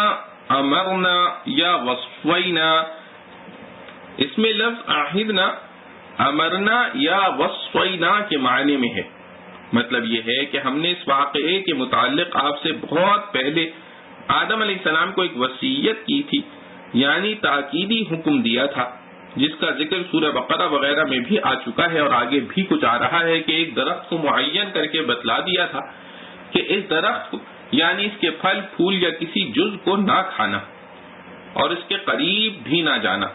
باقی ساری جنت کے باغات اور نعمتیں تمہارے لیے کھلی ہوئی ہیں، ان کو استعمال کرتے رہو۔ اور جیسا کہ آگے آتا ہے، یہ بھی بتلا دیا تھا کہ ابلیس تمہارا دشمن ہے، کہیں اس کے بہکانے میں نہ آ جانا کہ تمہارے لیے مصیبت بنے،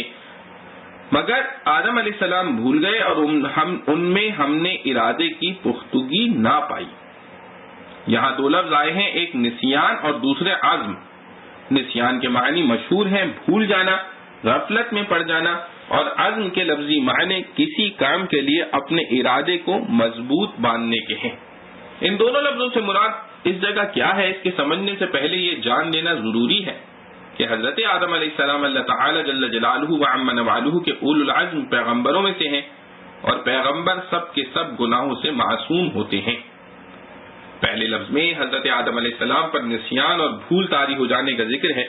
اور چونکہ بھول اور نسیان غیر اختیاری امر ہے، اس لیے اس کو گناہ ہی میں شمار نہیں کیا گیا، جیسا کہ حدیث صحیح میں ہے، یعنی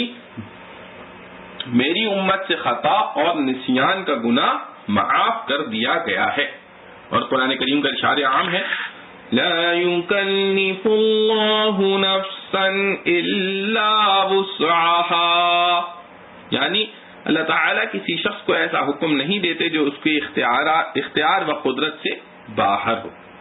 لیکن یہ بھی سب کو معلوم ہے کہ حق تعالیٰ نے اس عالم میں ایسے اسباب بھی رکھے ہیں کہ ان کو پوری احتیاط کے ساتھ استعمال کیا جائے تو انسان بھول اور خطا سے بچ سکتا ہے۔ انبیاء علیہ السلام چونکہ حق تعالیٰ کے مقربین خاص ہیں، ان سے اتنی بات پر بھی مواخذہ ہو سکتا ہے کہ ان اسباب اختیاریہ سے کیوں کام نہ لیا جن کے ذریعے اس بھول سے بچ سکتے تھے۔ بس اوقات ایک وزیر سلطنت کے لیے وہ کام قابل مواخذہ سمجھا جاتا ہے جو عام نوکروں کے لیے قابل انعام ہوتا ہے۔ اسی لیے اسی کو حضرت جنید بغدادی رحمۃ اللہ علیہ نے فرمایا ہے، حسنات الابرار سیئات المقربین، یعنی امت کے صالحین اور نیک بندوں کے بہت سے نیک عمل مقربان بارگاہ الہی کے حق میں سیئات اور لغزش قرار دی جاتی ہے۔ حضرت آدم علیہ السلام کا یہ واقعہ اول تو نبوت اور رسالت سے پہلے کا ہے، جس میں کسی گناہ کا صدور انبیاء سے بعض علماء اہل سنت کے نزدیک عصمت کے خلاف نہیں، دوسرے در حقیقت یہ بھول ہے جو گناہ نہیں،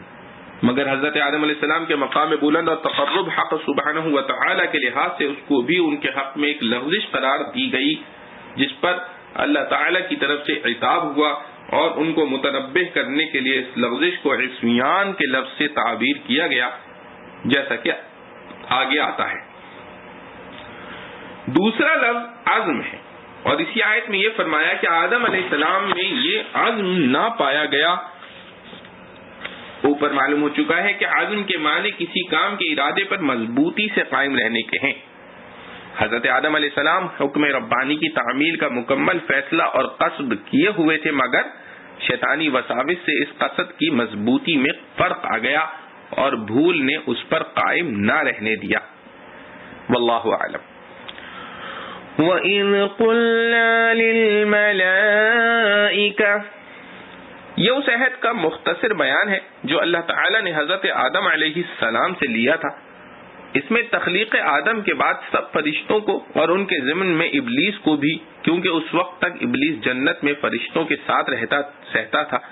یہ حکم دیا گیا کہ سب کے سب آدم علیہ السلام کو سجدہ کریں۔ سب فرشتوں نے سجدہ کر لیا مگر ابلیس نے انکار کر دیا، جس کی وجہ دوسری آیات میں اس کا تکبر تھا کہ میں آگ سے بنا ہوں، یہ مٹی سے، اور آگ بنسبت مٹی کے افضل و اشرف ہے، میں اس کو سجدہ کیوں کروں؟ اس پر ابلیس تو ملعون ہو کر جنت سے نکالا گیا۔ حضرت آدم و حوا کے لیے جنت کے سب باغات اور ساری نعمتوں کے دروازے کھول دیے گئے اور ہر چیز کے استعمال کی اجازت دی گئی، صرف ایک معین درخت کے متعلق یہ ہدایت کی گئی کہ اس کو، یعنی اس کے پھل پھول وغیرہ کو نہ کھائیں اور اس کے قریب بھی نہ جائیں۔ یہ مضمون بھی سورہ بقرہ و اعراف کی آیتوں میں آ چکا ہے۔ یہاں اس کا ذکر کرنے کے بجائے حق تعالی نے اپنا وہ ارشاد ذکر کیا ہے جو اس عہد کے محفوظ رکھنے اور اس پر قائم رہنے کے سلسلے میں فرمایا کہ دیکھو شیطان ابلیس جیسا کہ واقعی سجدہ کے وقت ظاہر ہو چکا ہے، تم دونوں یعنی آدم و حوا کا دشمن ہے۔ ایسا نہ ہو کہ وہ کسی مکر و حیلے سے دھوکہ دے کر تم سے اس عہد کی خلاف ورزی کرا دے، جس کا نتیجہ یہ ہو کہ تم جنت سے نکالے جاؤ۔ فَلَا يُخْرِجَنَّكُمَا مِنَ الْجَنَّةِ فَتَشْقَى، یعنی یہ شیطان کہیں تمہیں جنت سے نہ نکلوا دے جس کی وجہ سے تم مصیبت اور مشقت میں پڑ جاؤ۔ لفظ تشقا شقاوت سے مشتق ہے۔ یہ لفظ دو معنی کے لیے استعمال ہوتا ہے، ایک شقاوت آخرت، دوسرے شقاوت دنیا، یعنی جسمانی مشقت و مصیبت۔ اس جگہ یہی دوسرے معنی مراد ہو سکتے ہیں، کیونکہ پہلے معنی میں کسی پیغمبر کے لیے تو کیا کسی نیک مسلمان کے لیے بھی یہ لفظ نہیں بولا جا سکتا۔ اس لیے فرا رحمت اللہ علیہ نے اس شقاوت کی تفسیر یہ کی ہے کہ شقاوت سے اس جگہ مراد یہ ہے کہ اپنے ہاتھوں کی محنت سے خوراک حاصل کرنا پڑے گی۔ شقاوت سے اس جگہ مراد یہ ہے کہ اپنے ہاتھوں کی محنت سے خوراک حاصل کرنا پڑے گی۔ اور اس جگہ قرینہ مقام بھی دوسرے ہی معنی کے لیے شاہد ہے، کیونکہ اس کے بعد کی آیت میں جنت کی نعمتوں میں سے ان 4 نعمتوں کا ذکر فرمایا ہے جو ہر انسان کی زندگی کے لیے عمودی حیثیت رکھتی ہیں اور ضروریات زندگی میں سب سے اہم ہیں، یعنی کھانا، پینا، لباس اور مسکن۔ اس آیت میں ارشاد فرمایا ہے کہ یہ سب نعمتیں جنت میں تو بلا کسی کسب و اکتساب اور محنت و مشقت کے ملتی ہیں۔ اس میں اشارہ پایا گیا کہ یہاں سے نکل گئے تو یہ نعمتیں سلب ہو جائیں گی، اور شاید اسی اشارے کے لیے یہاں جنت کی بڑی بڑی نعمتوں کا ذکر نہیں کیا گیا، بلکہ صرف ان کا ذکر کیا جن پر انسانی زندگی موقوف ہے، اور اس سے ڈرایا گیا کہ شیطانی اغوا میں آ کر کہیں ایسا نہ ہو کہ جنت سے نکالے جاؤ اور یہ سب نعمتیں سلب ہو جائیں اور پھر زمین پر ان ضروریات زندگی کو بڑی محنت مشقت اٹھا کر حاصل کرنا پڑے۔ یہ مفہوم لفظ فتشقا کا ہے جو جمہور مفسرین نے لکھا ہے۔ امام قرطبی نے اس جگہ یہ بھی ذکر کیا ہے کہ آدم علیہ السلام جب زمین پر تشریف لائے تو جبرائیل علیہ السلام نے جنت سے کچھ دانے گیہوں، چاول وغیرہ کے لا کر دیے کہ ان کو زمین میں کاشت کرو، پھر جب یہ پودا نکلے اور اس پر دانے جمے تو اس کو کاٹو، پھر پیس کر روٹی بناؤ، اور ان سب کاموں کے طریقے بھی حضرت آدم علیہ السلام کو سجھا دیے۔ اس کے مطابق آدم علیہ السلام نے روٹی پکائی اور کھانے کے لیے بیٹھے تھے کہ روٹی ہاتھ سے چھوٹ کر پہاڑ کے نیچے لڑک گئی۔ آدم علیہ السلام اس کے پیچھے چلے اور بڑی محنت کر کے واپس لائے تو جبرائیل امین نے کہا کہ اے آدم آپ کا اور آپ کی اولاد کا رزق زمین پر اسی طرح محنت مشقت سے حاصل ہوگا۔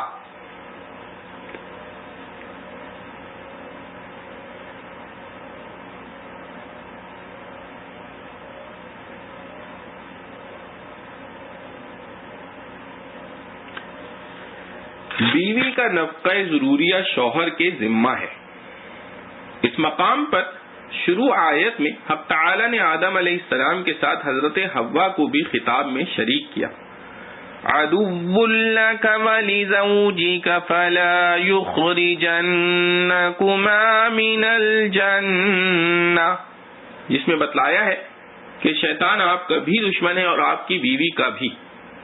اور یہ کہ ایسا نہ ہو کہ تم دونوں کو یہ جنت سے نکلوا دے، مگر آخر آیت میں لفظ فتشقا کو مفرد استعمال فرمایا، بیوی کو اس میں شریک نہیں کیا، ورنہ بمقتضائے مقام فتشقیہ کہا جاتا۔ امام قرطبی نے اس سے یہ مسئلہ مستنبط کیا ہے کہ ضروریات زندگی بیوی کی مرد کے ذمے ہیں، ان کے حصول میں جو محنت و مشقت ہو اس کا تنہا ذمہ دار مرد ہے، اسی لیے فتشقا بصیغہ مفرد لا کر اشارہ کر دیا کہ زمین پر اتارے گئے تو ان ضروریات زندگی کی تحصیل میں جو کچھ محنت مشقت اٹھانا پڑے گی وہ حضرت آدم علیہ السلام پر پڑے گی، کیونکہ حوا کا نفقہ اور ضروریات زندگی فراہم کرنا ان کے ذمہ ہے۔ نفقہ واجبہ صرف 4 چیزیں ہیں۔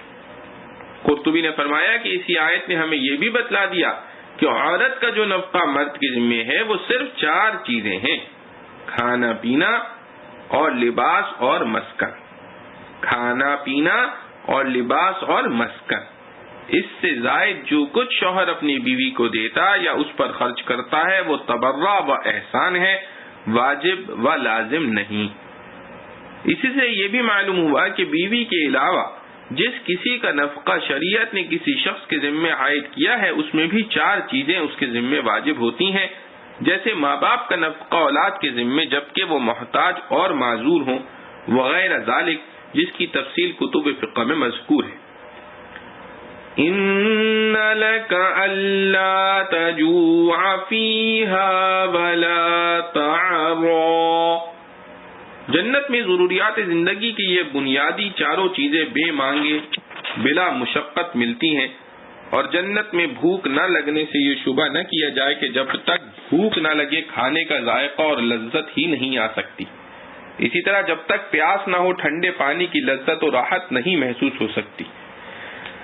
وجہ یہ ہے کہ جنت میں بھوک پیاس نہ لگنے کا مطلب یہ ہے کہ بھوک پیاس کی تکلیف نہیں اٹھانی پڑتی، کہ بھوک کے وقت کھانے کو اور پیاس کے وقت پینے کو نہ ملے یا دیر میں ملے، بلکہ ہر وہ چیز جس کو اس کا دل چاہے گا فوراً حاضر موجود ملے گی۔ فوسوس الیہ الشیطان الی قولہ وعصى آدم ربہ فغوى، اس آیت میں جو یہ سوالات پیدا ہوتے ہیں کہ جب حق تعالی نے حضرت آدم و حوا کو کسی خاص درخت کے کھانے اور اس کے پاس جانے سے بھی روک دیا تھا اور اس پر مزید تنبیہ بھی فرما دی تھی کہ شیطان تم دونوں کا دشمن ہے، اس کے مکر و قید سے بچتے رہنا، وہ کہیں تمہیں جنت سے نہ نکلوا دے، اتنی واضح ہدایتوں کے بعد بھی یہ پیغمبر عالی مقام شیطان کے دھوکے میں کس طرح آ گئے، اور یہ کہ یہ تو کھلی نافرمانی اور گناہ ہے۔ حضرت آدم علیہ السلام اللہ کے نبی و رسول ہیں، ان سے یہ گناہ کیسے سرزد ہوا، جبکہ جمہور امت کا اس پر اتفاق ہے کہ انبیاء علیہ السلام ہر چھوٹے بڑے گناہ سے معصوم ہوتے ہیں۔ ان سب سوالات کا جواب سورہ بقرہ کی تفسیر معارف القرآن جلد اول صفحہ 136 پر گزر چکا ہے، وہاں دیکھ لیا جائے۔ اور اس آیت میں جو حضرت آدم علیہ السلام کی نسبت صاف لفظوں میں عصا اور پھر غوا فرمایا گیا ہے، اس کی وجہ بھی سورہ بقرہ میں بیان ہو چکی ہے کہ اگرچہ آدم علیہ السلام کا یہ عمل شرعی قانون کی روح سے گناہ میں داخل نہیں تھا، لیکن حضرت آدم علیہ السلام اللہ تعالی کے رسول اور مقربین خاص میں سے ہیں، اس لیے ان کی ادنا لغزش کو بھی بھاری لفظوں سے عصیان کہہ کر تعبیر کیا گیا اور اس پر عتاب کیا گیا۔ اور لفظ غوا دو معنی کے لیے استعمال ہوتا ہے، ایک معنی زندگی تلخ ہو جانے اور عیش خراب ہو جانے کے ہیں، دوسرے معنی گمراہ ہو جانے یا غافل ہو جانے کے۔ ائمہ تفسیر قشیری اور قرطبی وغیرہ نے اس جگہ لفظ غوا کے پہلے معنی ہی کو اختیار کیا ہے، اور مراد یہ ہے کہ حضرت آدم علیہ السلام کو جو عیش جنت میں حاصل تھا وہ نہ رہا، زندگی تلخ ہو گئی۔ انبیاء علیہ السلام کے بارے میں ایک اہم ہدایت اور ان کے ادب و احترام کی حفاظت۔ قاضی ابو بکر ابن عربی نے احکام القرآن میں آیت مذکورہ میں جو الفاظ عصا وغیرہ آدم علیہ السلام کے بارے میں ہیں، اس سلسلے میں انہوں نے ایک اہم بات ارشاد فرمائی ہے، وہ انہی کے الفاظ میں یہ ہے، ہم میں سے کسی کے لیے آج یہ جائز نہیں کہ آدم علیہ السلام کی طرف یہ لفظ عصیان منسوب کرے بجز اس کے کہ قرآن کی اس آیت کے یا کسی حدیث نبوی کے ضمن میں آیا ہو وہ بیان کرے، لیکن یہ کہ اپنی طرف سے یہ لفظ منسوب کرنا ہمارے اپنے قریبی آباء و اجداد کے لیے بھی جائز نہیں، پھر ہمارے سب سے پہلے باپ جو ہر حیثیت میں ہمارے آباء سے مقدم اور اعظم و اکرم ہیں اور اللہ تعالی کے پیغمبر معزز ہیں، جن کا عذر اللہ تعالی نے قبول فرمایا اور معافی کا اعلان کر دیا، ان کے لیے تو کسی حال میں جائز نہیں۔ اسی لیے قشیری ابو نصر نے فرمایا کہ اس لفظ کی وجہ سے حضرت آدم علیہ السلام کو عاصی اور غاوی کہنا جائز نہیں، اور قرآن کریم میں جہاں کہیں کسی نبی یا رسول کے بارے میں ایسے الفاظ آئے ہیں، یا تو وہ خلاف اولا امور ہیں یا نبوت سے پہلے کے ہیں۔ اس لیے مضمن آیات قرآن و روایات حدیث تو ان کا تذکرہ درست ہے، لیکن اپنی طرف سے ان کے شان میں ایسے الفاظ استعمال کرنے کی اجازت نہیں۔ اہبطوا منہا جمیعا، یعنی اتر جاؤ جنت سے دونوں۔ یہ خطاب حضرت آدم و ابلیس دونوں کے لیے بھی ہو سکتا ہے، اور اس صورت میں بعضکم لبعض عدو کا مضمون واضح ہے کہ دنیا میں جا کر بھی شیطان کی دشمنی جاری رہے گی، اور اگر یہ کہا جائے کہ شیطان کو تو اس واقعے سے پہلے ہی جنت سے نکالا جا چکا تھا، اب اس کو اس خطاب میں شریک قرار دینا بعید ہے، تو دوسرا احتمال یہ بھی ہے کہ یہ خطاب آدم و حوا علیہم السلام دونوں کو ہو۔ اس صورت میں باہمی عداوت سے مراد ان کی اولاد میں باہمی عداوت ہونے کو بیان کرنا ہے، اور ظاہر ہے کہ اولاد میں باہمی عداوت ماں باپ کی زندگی بھی تلخ کر دیتی ہے۔ وَمَنْ أَعْرَضَ عَنْ ذِكْرِي،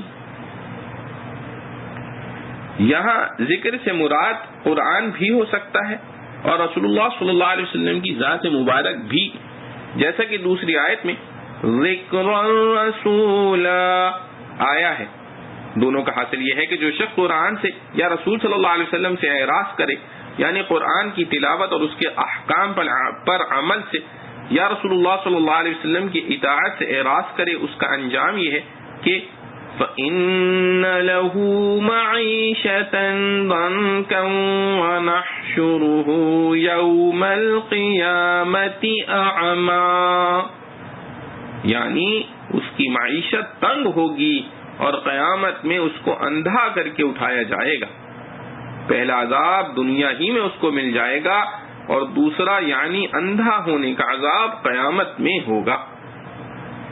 کافر اور بدکار کی زندگی دنیا میں تلخ اور تنگ ہونے کی حقیقت۔ یہاں یہ سوال ہوتا ہے کہ دنیا میں معیشت کی تنگی تو کفار و فجار کے لیے مخصوص نہیں، مومنین صالحین کو بھی پیش آتی ہے، بلکہ انبیاء علیہ السلام کو سب سے زیادہ شدائد و مصائب اس دنیا کی زندگی میں اٹھانے پڑتے ہیں۔ صحیح بخاری اور تمام کتب حدیث میں روایت سعد رضی اللہ عنہ وغیرہ یہ حدیث منقول ہے کہ رسول اللہ صلی اللہ علیہ وسلم نے فرمایا کہ دنیا کی بلائیں اور مصیبتیں سب سے زیادہ انبیاء پر سخت ہوتی ہیں، ان کے بعد جو جس درجے کا صالح اور ولی ہے اسی کی مناسبت سے اس کو یہ تکلیفیں پہنچتی ہیں۔ اس کے بالمقابل عموماً کفار و فجار کو خوشحال اور عیش و عشرت میں دیکھا جاتا ہے، تو پھر یہ ارشاد قرآنی کہ ان کی معیشت تنگ ہوگی آخرت کے لیے تو ہو سکتا ہے، دنیا میں خلاف مشاہدہ معلوم ہوتا ہے۔ اس کا صاف بے غبار جواب تو یہ ہے کہ یہاں دنیا کے عذاب سے قبر کا عذاب مراد ہے کہ قبر میں ان کی معیشت تنگ کر دی جائے گی۔ خود قبر جو ان کا مسکن ہوگا وہ ان کو ایسا دبائے گا کہ ان کی پسلیاں ٹوٹنے لگیں گی، جیسا کہ بعض احادیث میں اس کی تصریح ہے، اور مسند بازار میں بسند جید حضرت ابو ہریرہ رضی اللہ عنہ سے یہ حدیث منقول ہے کہ رسول اللہ صلی اللہ علیہ وسلم نے خود اس آیت کے لفظ معیشتاً ضنکا کی تفسیر یہ فرمائی ہے کہ اس سے مراد قبر کا عالم ہے۔ اور حضرت سعید بن جبیر رحمۃ اللہ علیہ نے تنگی معیشت کا یہ مطلب بھی بیان کیا ہے کہ ان سے قناعت کا وصف سلب کر لیا جاوے گا اور حرص سے دنیا بڑھا دی جاوے گی، جس کا نتیجہ یہ ہوگا کہ اس کے پاس کتنا ہی مال و دولت جمع ہو جائے کبھی قلبی سکون اس کو نصیب نہیں ہوگا، ہمیشہ مال بڑھانے کی فکر اور اس میں نقصان کا خطرہ اس کو بے چین رکھے گا۔ اور یہ بات عام اہل تمول میں مشاہد و معروف ہے، جس کا حاصل یہ ہوتا ہے کہ ان لوگوں کے پاس سامان راحت تو بہت جمع ہوتا ہے مگر جس کا نام راحت ہے وہ نصیب نہیں ہوتی، کیونکہ وہ قلب کے سکون و اطمینان کے بغیر حاصل نہیں ہوتی۔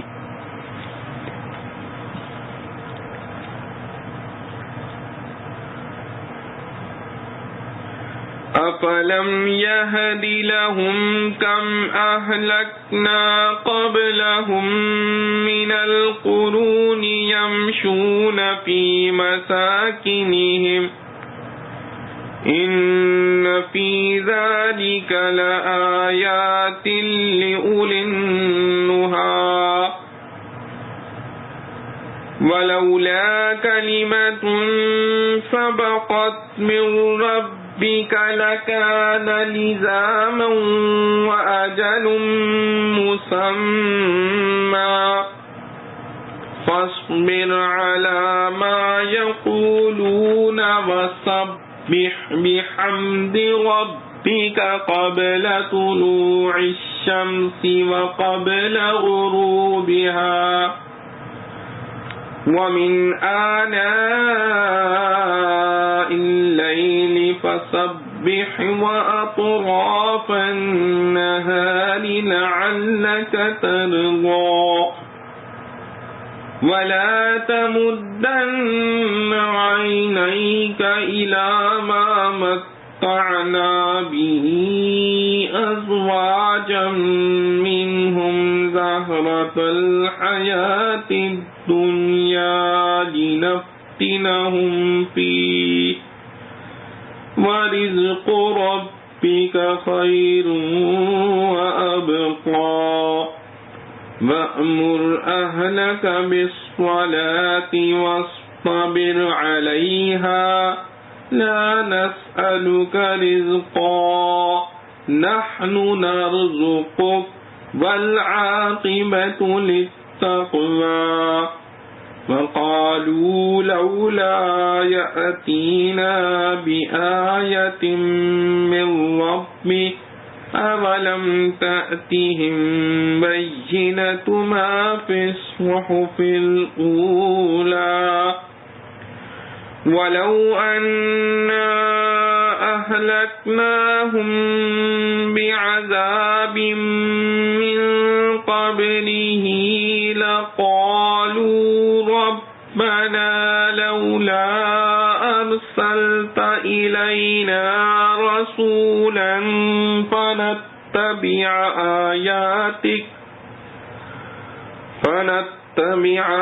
آيَاتِكَ مِن قَبْلِ أَن نَّذِلَّ وَنَخْزَىٰ قل كل متربص فتربصوا فستعلمون من أصحاب الصراط السوي من اهتدى۔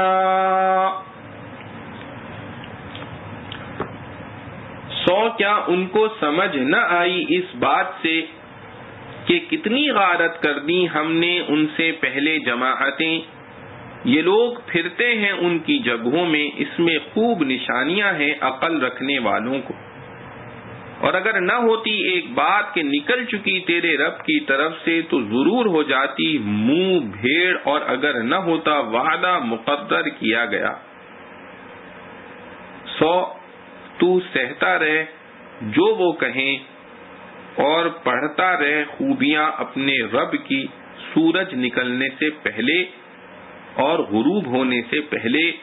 اور کچھ گھڑیوں میں رات کی پڑھا کر اور دن کی حدوں پر، شاید تو راضی ہو۔ اور مت پسار اپنی آنکھیں اس چیز پر جو فائدہ اٹھانے کو دی ہم نے ان طرح طرح کے لوگوں کو، رونق دنیا کی زندگی کی، ان کے جانچنے کو۔ اور تیرے رب کی دی ہوئی روزی بہتر ہے اور بہت باقی رہنے والی، اور حکم کر اپنے گھر والوں کو نماز کا، اور خود بھی قائم رہ اس پر۔ ہم نہیں مانگتے تجھ سے روزی، ہم روزی دیتے ہیں تجھ کو، اور انجام بھلا ہے پرہیزگاری کا۔ اور لوگ کہتے ہیں یہ کیوں نہیں لے آتا ہمارے پاس کوئی نشانی اپنے رب سے؟ کیا پہنچ نہیں چکی ان کو نشانی اگلی کتابوں میں کی؟ اور اگر ہم ہلاک کر دیتے ان کو کسی آفت میں اس سے پہلے، تو کہتے اے رب کیوں نہ بھیجا ہم تک کسی کو پیغام دے کر کہ ہم چلتے تیری کتاب پر، ذلیل اور رسوا ہونے سے پہلے۔ تو کہے ہر کوئی راہ دیکھتا ہے، سو تم بھی راہ دیکھو، آئندہ جان لوگے کون ہیں سیدھی راہ والے اور کس نے راہ پائی۔ خلاصہ تفسیر، یہ معترضین جو اعراض پر اصرار کر رہے ہیں، تو کیا ان لوگوں کو اب تک اس سے بھی ہدایت نہیں ہوئی کہ ہم ان سے پہلے بہت سے گروہوں کو اس اعراض ہی کے سبب عذاب سے ہلاک کر چکے ہیں کہ ان میں سے بعض کے رہنے کے مقامات میں یہ لوگ بھی چلتے پھرتے ہیں، کیونکہ شام کو جاتے ہوئے اہل مکہ کے رستے میں بعض ان قوموں کے مکانات آتے تھے۔ اس امر مذکور میں تو اہل فہم کے سمجھنے کے لیے کافی دلائل اعراض کے نتائج بد ہونے کے موجود ہیں، اور ان پر فوری عذاب نہ آنے سے جو ان کو شبہ اپنے مذہب کے مذموم نہ ہونے کا ہوتا ہے، تو اس کی حقیقت یہ ہے کہ اگر آپ کے رب کی طرف سے ایک بات پہلے سے فرمائی ہوئی نہ ہوتی، وہ یہ کہ بعض مصلحتوں کی وجہ سے ان کو مہلت دی جاوے گی، اور عذاب کے لیے ایک میعاد متعین نہ ہوتی، اور عذاب کے لیے ایک میعاد معین نہ ہوتی کہ وہ قیامت کا دن ہے، تو ان کے کفر و اعراض کے اقتدا سے عذاب لازمی طور پر ہوتا۔ خلاصہ یہ کہ کفر تو مقتضا عذاب کا ہے، لیکن ایک معنی کی وجہ سے توقف ہو رہا ہے، پس ان کا وہ شبہ اور فوری عذاب نہ آنے سے اپنے حق پر ہونے کا استدلال غلط ہے۔ غرض یہ کہ امحال ہے، احمال نہیں۔ جب عذاب کا آنا یقینی ہے تو آپ ان کی کفر آمیز باتوں پر صبر کیجئے، اور بغض فی اللہ کی وجہ سے جو ان پر خیز آتا ہے اور ان پر تاخیر عذاب سے اضطراب ہوتا ہے، اس اضطراب کو ترک کیجئے، اور اپنے رب کی حمد و ثنا کے ساتھ اس کی تسبیح و تصدیق کیجئے۔ اس میں نماز بھی آ گئی آفتاب نکلنے سے پہلے، مثلا نماز فجر، اور اس کے غروب سے پہلے مثلا نماز ظہر و عصر، اور اوقات شب میں بھی کیا کیجئے، مثلا نماز مغرب و عشاء، اور دن کے اول و آخر میں تسبیح کرنے کے واسطے اہتمام کے لیے مقرر کہا جاتا ہے، جس سے نماز فجر و مغرب کے ذکر کی بھی اہتماماً تقریر ہو گئی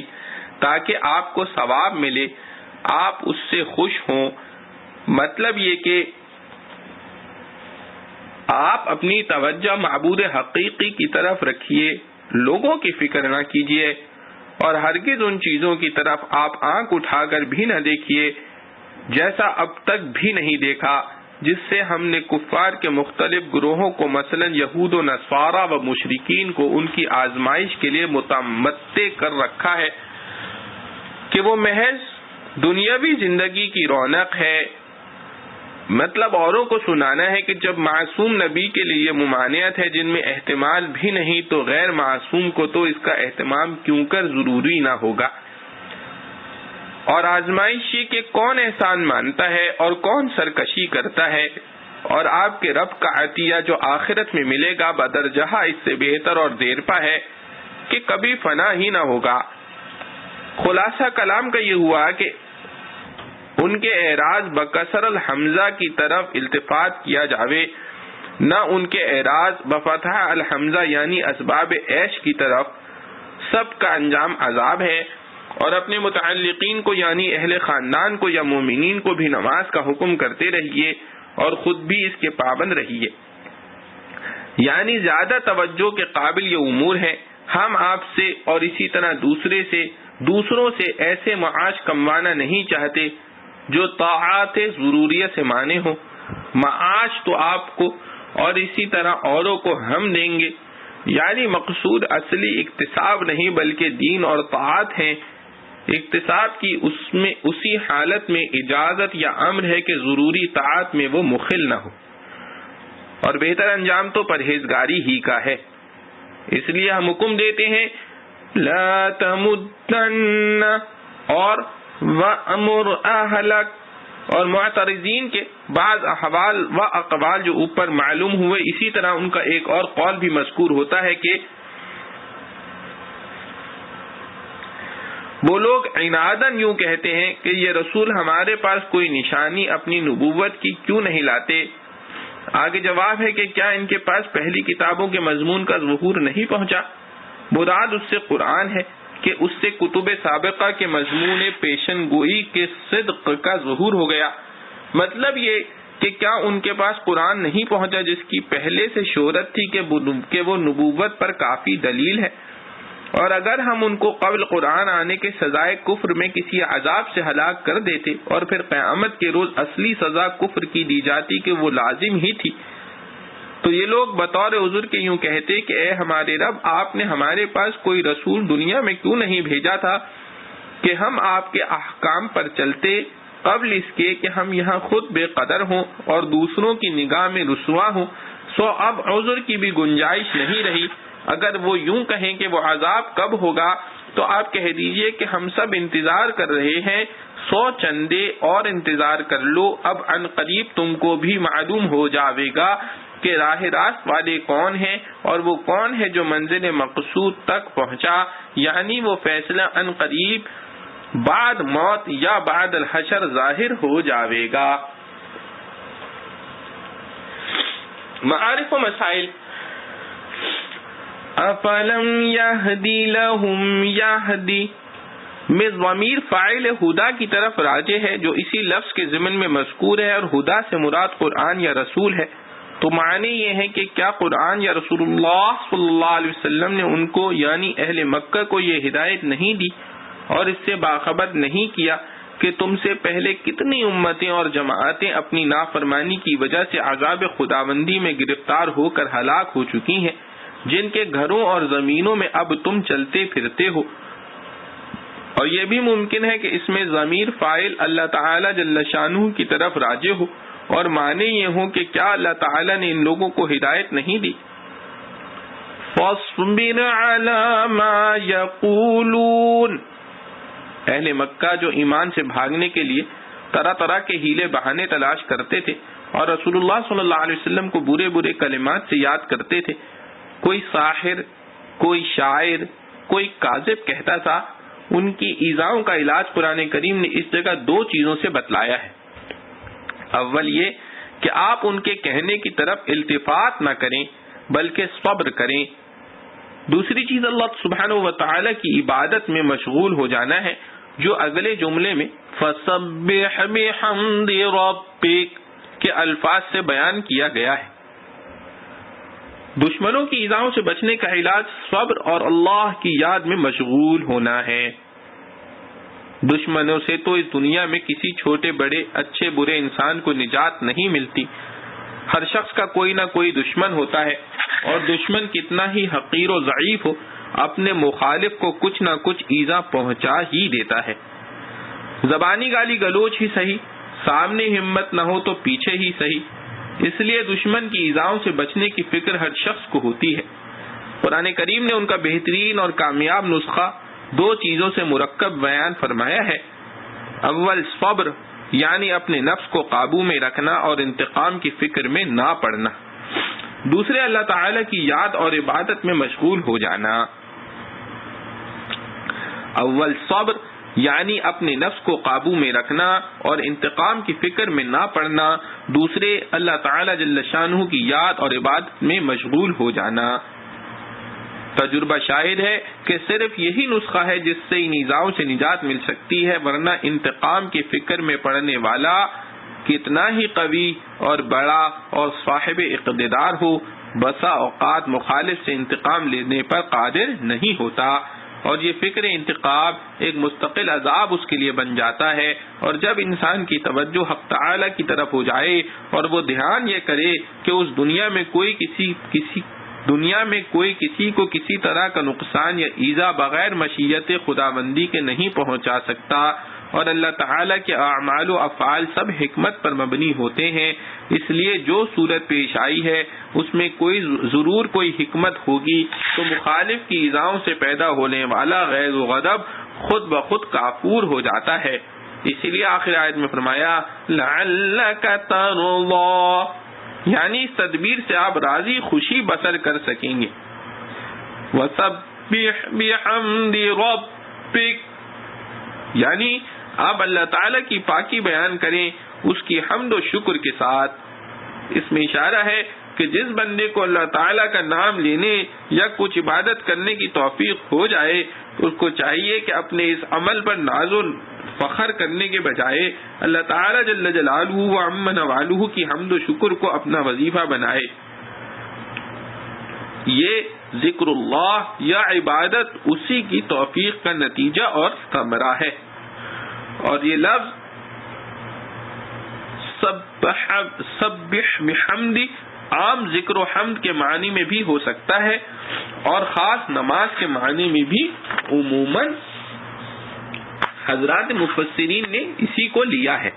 اور اس کے بعد جو اوقات معین کر کے بتلائے ہیں وہ بھی نمازوں کے اوقات قرار دیے ہیں۔ مثلا قبل طلوع الشمس سے مراد نماز فجر، اور قبل غروبها سے مراد نماز ظہر و عصر، اور من آناء اللیل سے مراد رات کی سب نمازیں، مغرب عشاء یہاں تک کہ تہجد بھی اس میں شامل ہے۔ اور پھر لفظ اطراف النہار سے اس کی مزید تاکید بتلائی گئی ہے۔ دولت دنیا چند روزہ ہے، یہ اللہ کے نزدیک مقبولیت کی علامت نہیں بلکہ مومن کے لیے خطرے کی چیز ہے۔ وَلَا تَمُدَّنَّ عَيْنَيْكَ، اس میں رسول اللہ صلی اللہ علیہ وسلم کو خطاب ہے، اور دراصل ہدایت کرنا امت کو ہے کہ دنیا کے مالداروں سرمایہ داروں کو قسم قسم کی دنیاوی رونق اور طرح طرح کی نعمتیں حاصل ہیں، آپ ان کی طرف نظر بھی نہ اٹھائیے، کیونکہ یہ سب عیش فانی اور چند روزہ ہے۔ اللہ تعالی نے جو نعمت آپ کو اور آپ کے واسطے سے مومنین کو عطا فرمائی ہے وہ بدرجہ ان کی اس چند روزہ رونق حیات سے بہتر ہے۔ دنیا میں کفار و فجار کی عیش و عشرت اور دولت و حشمت ہمیشہ ہی سے ہر شخص کے لیے سوال بنتی رہی ہے کہ جب یہ لوگ اللہ کے نزدیک مبغوض اور ذلیل ہیں تو ان کے پاس یہ نعمتیں کیسی اور کیوں ہیں، اور اطاعت شعار مومنین کی غربت و افلاس کیوں؟ یہاں تک کہ فاروق اعظم رضی اللہ عنہ جیسے عالی قدر بزرگ کو اس سوال نے متاثر کیا جس وقت وہ رسول اللہ صلی اللہ علیہ وسلم کے پاس آپ کے خاص حجرے میں داخل ہوئے جس میں آپ صلی اللہ علیہ وسلم خلوت گزین تھے، اور یہ دیکھا کہ آپ صلی اللہ علیہ وسلم ایک موٹی موٹی تیلیوں کے بوریے پر لیٹے ہوئے ہیں، اور ان تیلیوں کے نشانات آپ صلی اللہ علیہ وسلم کے بدن مبارک پر کھڑے ہو گئے ہیں، تو بے اختیار رو پڑے اور عرض کیا کہ یا رسول اللہ صلی اللہ علیہ وسلم، یہ قیصر و قسرا اور ان کے امراء کیسی کیسی نعمتوں اور راحتوں میں ہیں، اور آپ صلی اللہ علیہ وسلم ساری مخلوق میں اللہ کے منتخب رسول اور محبوب ہیں، اور آپ صلی اللہ علیہ وسلم کی معیشت کا یہ حال ہے۔ رسول اللہ صلی اللہ علیہ وسلم نے فرمایا کہ اے ابن خطاب، کیا تم اب تک شک و شبہ میں مبتلا ہو؟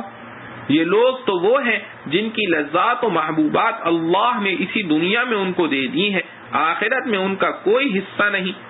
وہاں عذاب ہی عذاب ہے، اور مومنین کا معاملہ برعکس ہے۔ یہی وجہ ہے کہ رسول اللہ صلی اللہ علیہ وسلم دنیا کی زینت اور راحت طلبی سے بالکل بے نیاز اور بے تعلق زندگی کو پسند فرماتے تھے، باوجود یہ کہ آپ صلی اللہ علیہ وسلم کو پوری قدرت حاصل تھی کہ اپنے لیے بہتر سے بہتر راحت کا سامان جمع کر لیں،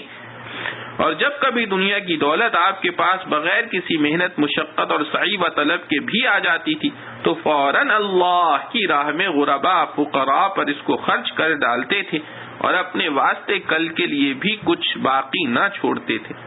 ابن ابی حاتم نے بروایت ابو سعید خدری رضی اللہ عنہ نقل کیا ہے کہ رسول اللہ صلی اللہ علیہ وسلم نے فرمایا کہ مجھے تم لوگوں کے بارے میں جس چیز کا سب سے زیادہ خوف اور خطرہ ہے وہ دولت و زینت دنیا ہے جو تم پر کھول دی جاوے گی۔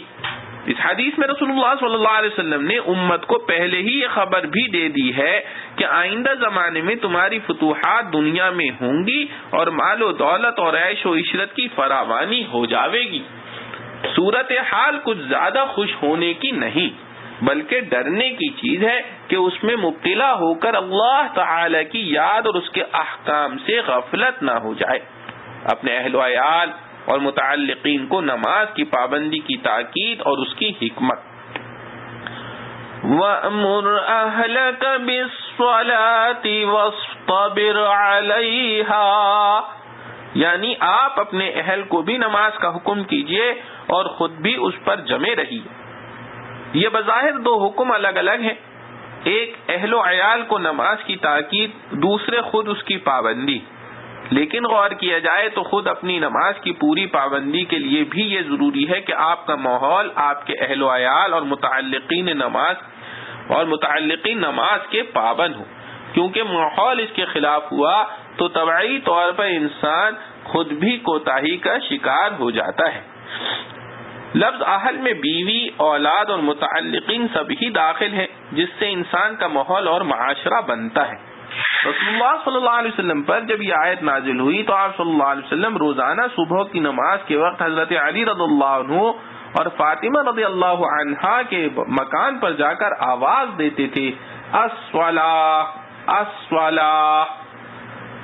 اور حضرت عروہ ابن زبیر رضی اللہ عنہ جب کبھی امراء و سلاطین کی دولت و حشمت پر ان کی نظر پڑتی تو فوراً اپنے گھر میں لوٹ جاتے اور گھر والوں کو نماز کے لیے دعوت دیتے اور یہ آیت پڑھ کر سناتے تھے۔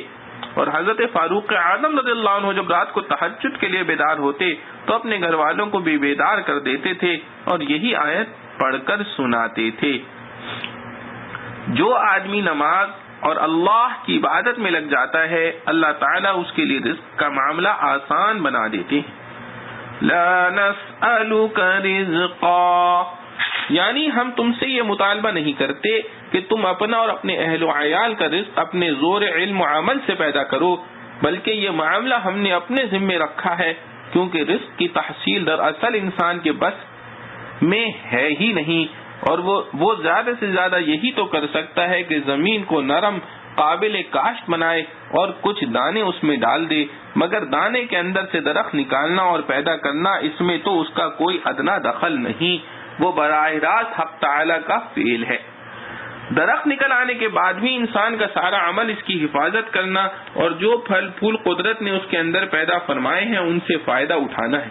اور جو شخص اللہ تعالیٰ کی عبادت میں مشغول ہو جائے اللہ تعالیٰ یہ بار محنت بھی اس کے لیے آسان اور ہلکا کر دیتے ہیں۔